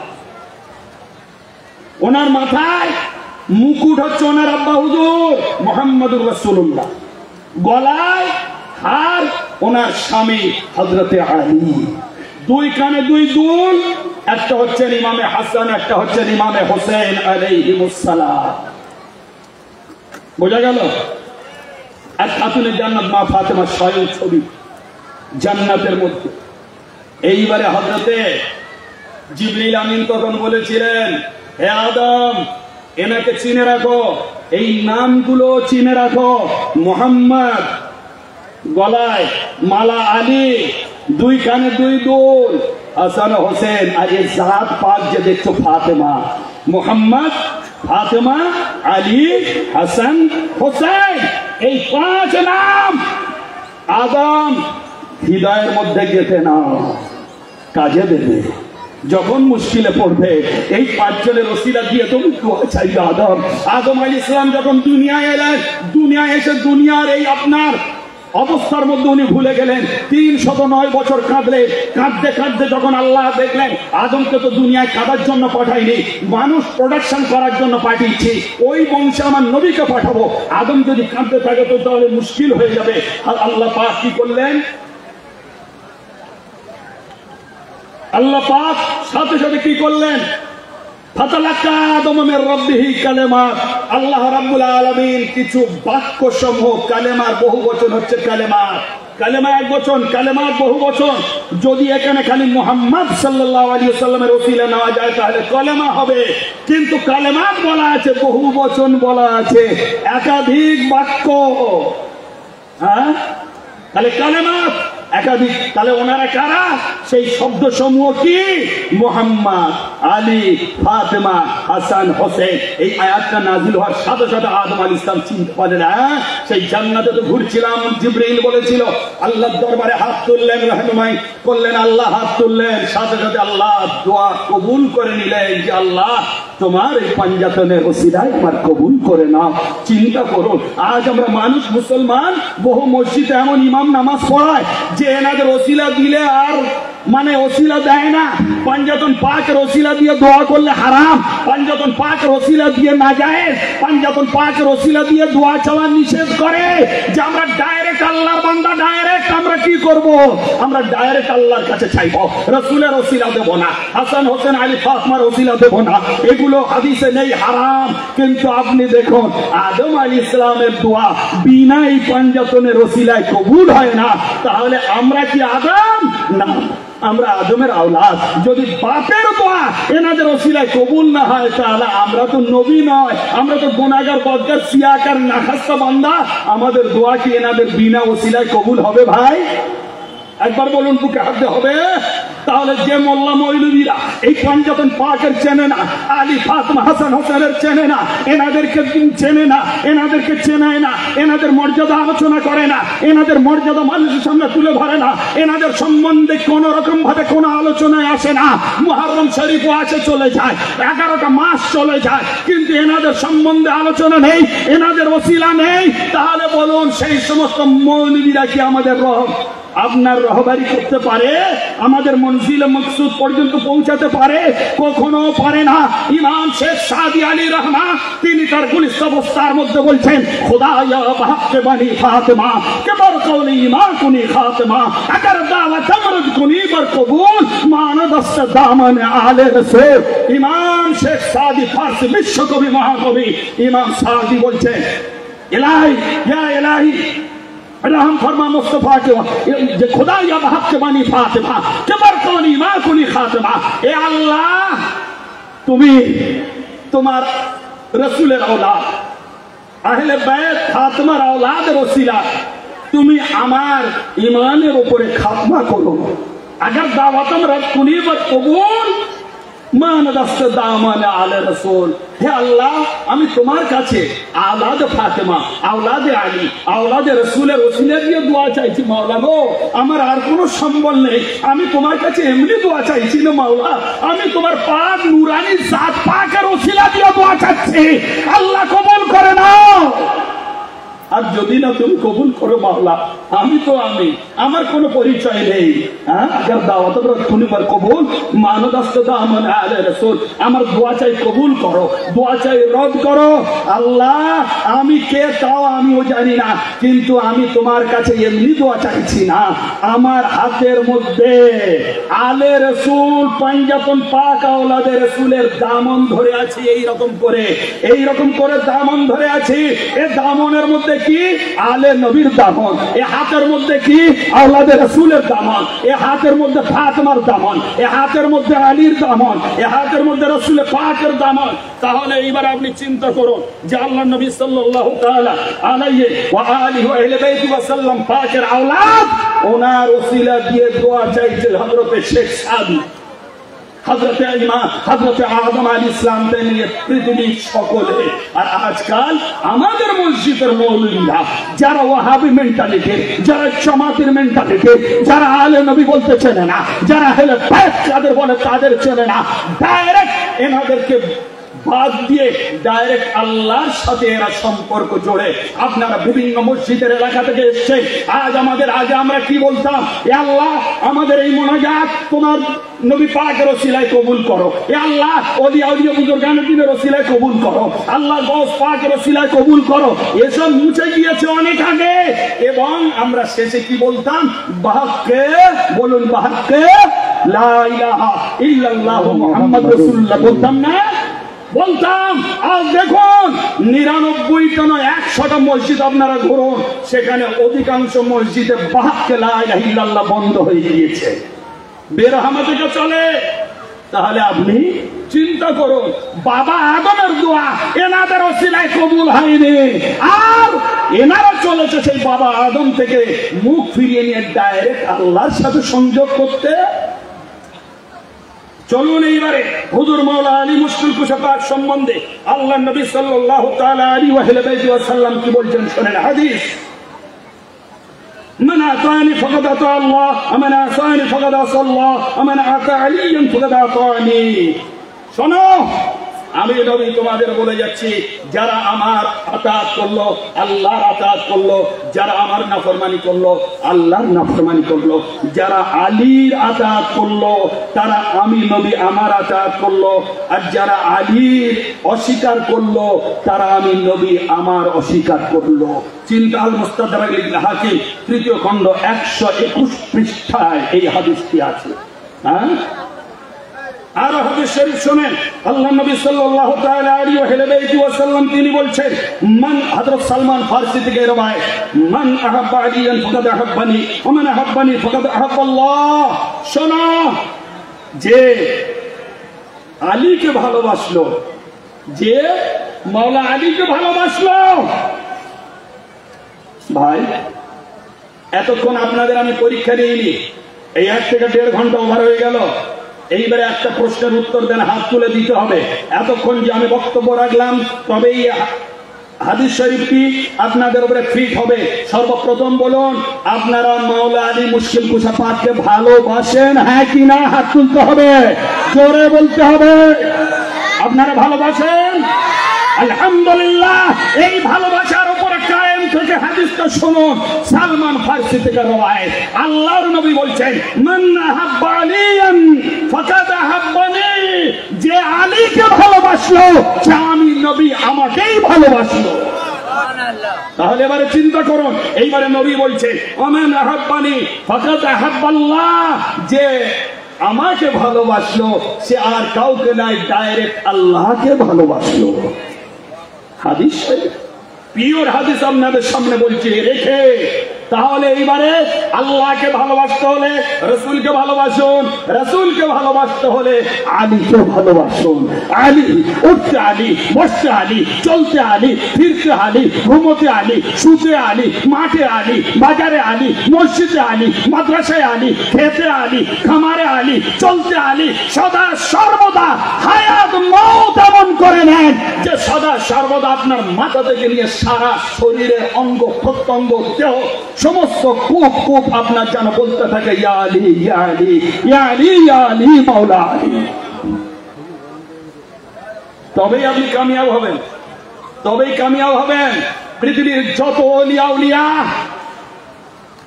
বসিয়ে দেন যারা মুকাশফা করে যারা কলব হাজিরে যারা মুকাশফা করে যারা রূহ হাজির করে মাজার মাজারে বসিয়ে দেন যারা বারহাক ওলিয়া উলিয়া সেখান থেকে আলী আলী শব্দ আসবে মাজারে ওলিয়া উলিয়াদের থেকে আলী আলী শব্দ আসবে কেন পৃথিবীর মুখে কোনো ওলি হতে পারে না যতক্ষণ না সে আলীর গোলাম হয়ে যায়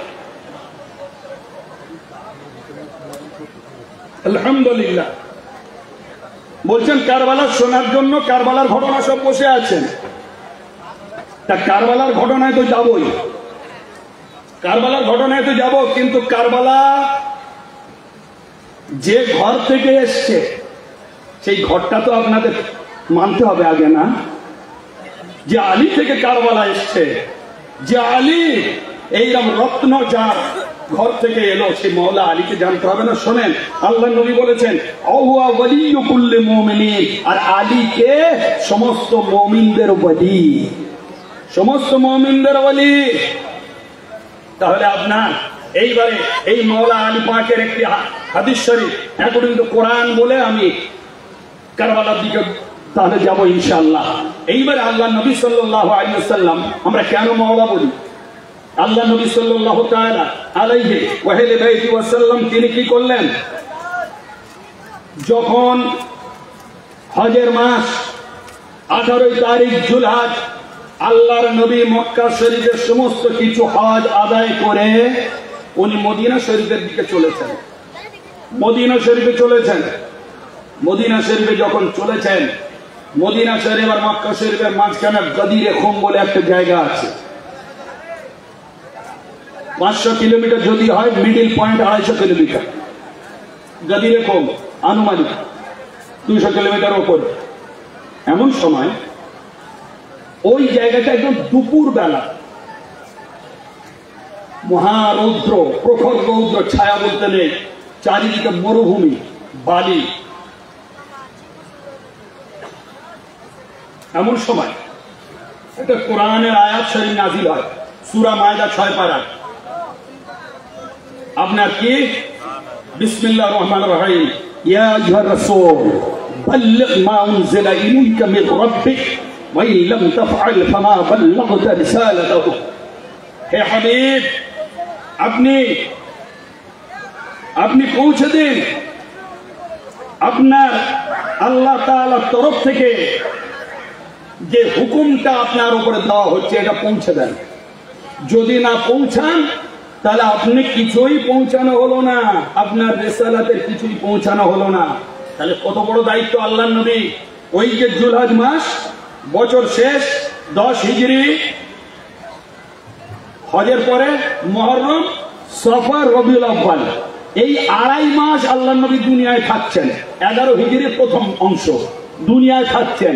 তাহলে 2.5 মাস হুজুর এদিকে তাবলীগের রিসালাত পৌঁছেছেন কত? 23 বছর। 23 বছর। তাহলে 2.5 মাস 23 বছর থেকে বাদ দিলে আপনার 22 বছর, কত? 10.5 মাস, 9.5, 9.5, 10, 11, 12, 9.5 মাস। তাহলে 22 বছর 9.5 মাস আল্লাহ নবী পুরো তাবলীগের রিসালাত করেছেন। নামাজ দিয়েছেন, রোজা দিয়েছেন, হজ দিয়েছেন, কোরআন দিয়েছেন, কিতাব দিয়েছেন, কলমা দিয়েছেন, যাবতীয় সব প্রকাশ করে দিয়েছেন। কোরআনও শেষ, আর অল্প একটু বাকি রয়েছে নাজিল হতে। কিন্তু এই আয়াত কি বলছে? হে আমার মাহবুব, আপনি যদি আল্লাহর তরফ থেকে যে হুকুম এখন নাজিল হচ্ছে যদি না পৌঁছান, আমা বাল্লাগতা রিসালাতু, কোরআনের আয়াত দেখলেই বুঝে যাবেন আপনি রিসালাতই পৌঁছালেন না। আল্লাহর নবী বুঝে গেলেন।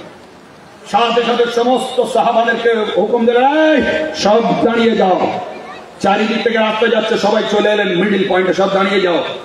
আল্লাহ নবী সাল্লাল্লাহু আলাইহি ওয়াসাল্লাম কি করলেন?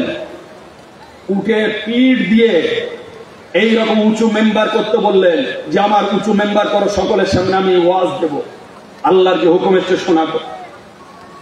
এমন সময় শোনেন এইবার কি হলো। এইবারে قال سمعنا عليا يقول نسوا الله رجلا سمع رسول الله يقول يوم قدير يقول لما قام فقال 13 رجلا فشهدوا أن رسول الله قال ألست أولى بالمؤمنين من أنفسهم। যে সাহাবারা সাক্ষ্য দিচ্ছেন যে গদিরে ঘুমে আল্লাহর নবী কি করলেন? সমস্ত সাহাবাদেরকে বললেন আলাস্তু আওলা বিল মুমিনিনা মিন আনফুসিহিম। আয় সাহাবারা, তোমরা শোনো, আমি কি তোমাদের জানের থেকে প্রিয় নই?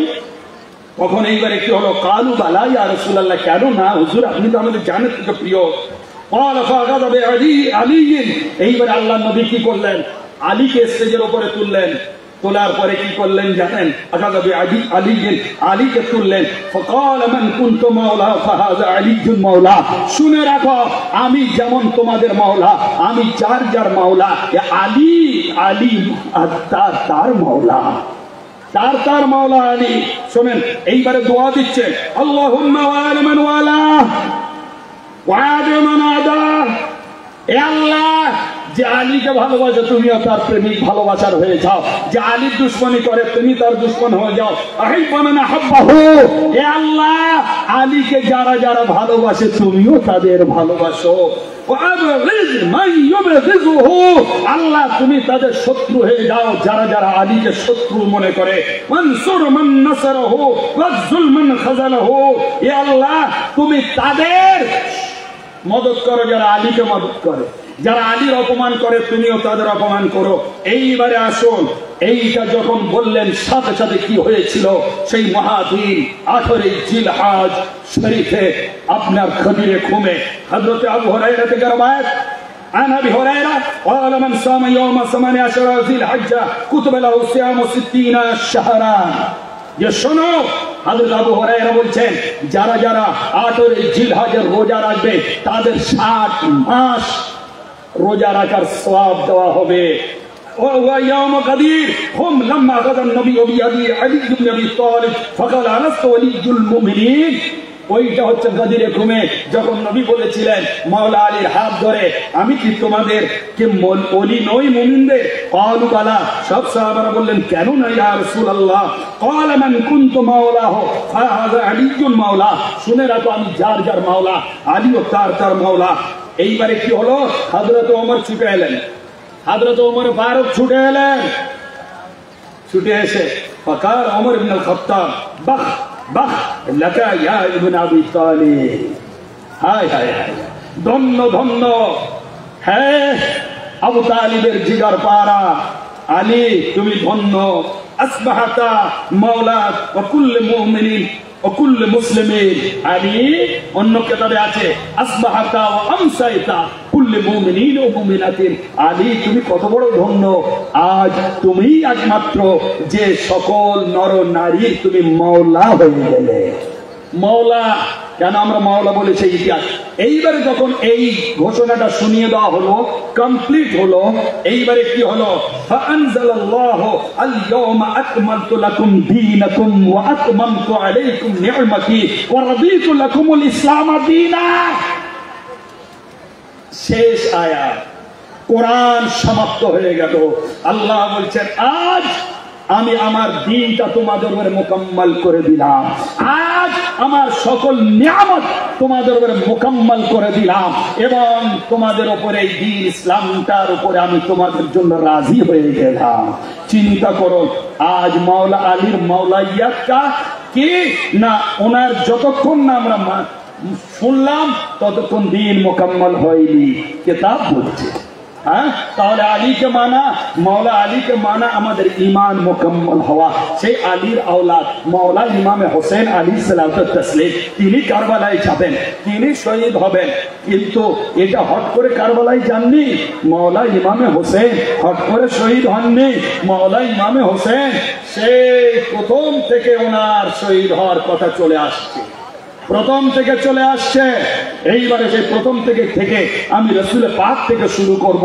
আল্লাহর নবী হুজুরে পাক সাল্লাল্লাহু আলাইহি ওয়াসাল্লাম পাক আলাইহিসসালাতু তাসলিম যখন মাওলা ইমাম হোসেন পাক কে জন্ম দিলেন, কলিজার টুকরা বেটি ফাতেমা শাহজাদি মাওলা ইমাম হোসেন পাককে যখন ওনার নিয়ে এসে কোলে দেওয়া হলো, রাসূলের পাকের কোল মুবারকে দেওয়া হলো, সাথে সাথে কি হলো জানেন, আল্লাহর নবী খেলছেন, এই নুরানি জান্নাতি হায় হায় হায় হায় নূর আল্লাহ নবী নিয়ে খেলাধুলা করছেন, আনন্দ করছেন, চুমু খাচ্ছেন, মাওলা ইমাম হোসেনকে বুকে লাগাচ্ছেন, গলায় লাগাচ্ছেন। আপনার একবার চিন্তা করুন, আপনার শাহজাদি, আপনার ঘরের বেটির বেটা, আপনার ঘরের বেটির বেটা আপনি নানা হয়ে কত না প্যার করেন, আর এটা রাসূল সর্বশ্রেষ্ঠ নবী, তিনি নিজের শাহজাদি কলিজার টুকরা টুকরা হোসেনকে পেলেন, নিজে নিয়ে আরাম করছেন, নিজে নিয়ে আনন্দ করছেন, ভালোবাসা দিচ্ছেন, চুমু খাচ্ছেন, মাওলা ইমামে হোসেনকে গলায় লাগাচ্ছেন, সিনায় লাগাচ্ছেন।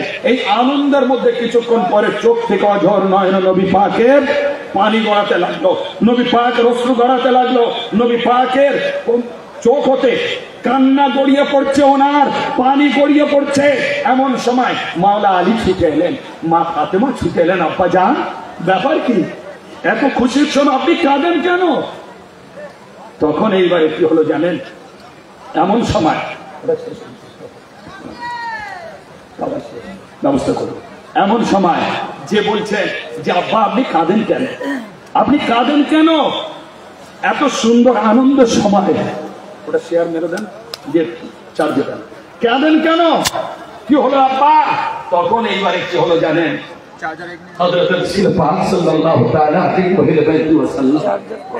তিনি বললেন আমি আনন্দ করছিলাম এই শাহজাদাকে নিয়ে। এমন সময় হযরত জিবরীল চলে এলো উপর থেকে, জিবরীল এসে বলছেন ইয়া রাসূলুল্লাহ, আপনি যে শাহজাদাকে এত আনন্দ, এত ভালোবাসা, এত কিছু দিচ্ছেন, এই শাহজাদাকে আপনার উম্মত কতল করবে, আপনার উম্মত কতল করবে। চিন্তা করুন, নবীকে বলা হচ্ছে যে এই শাহজাদাকে কতল করবে আপনার উম্মত, তাহলে এবার আপনি ফিনিশ করাবে, শেয়ার করার জন্য কলিজায় কত বড় আঘাত লাগতে পারে। হ্যাঁ, আপনার সামনে যদি আপনার বাচ্চাকে বলা হয় যে কোন যদি ফকির সরকার যদি বলে দেয় আপনার এই বাচ্চা মারা যাবে কয়েকদিন পরে, আপনার খাওয়া দাওয়া উঠে যাবে। কি করেছে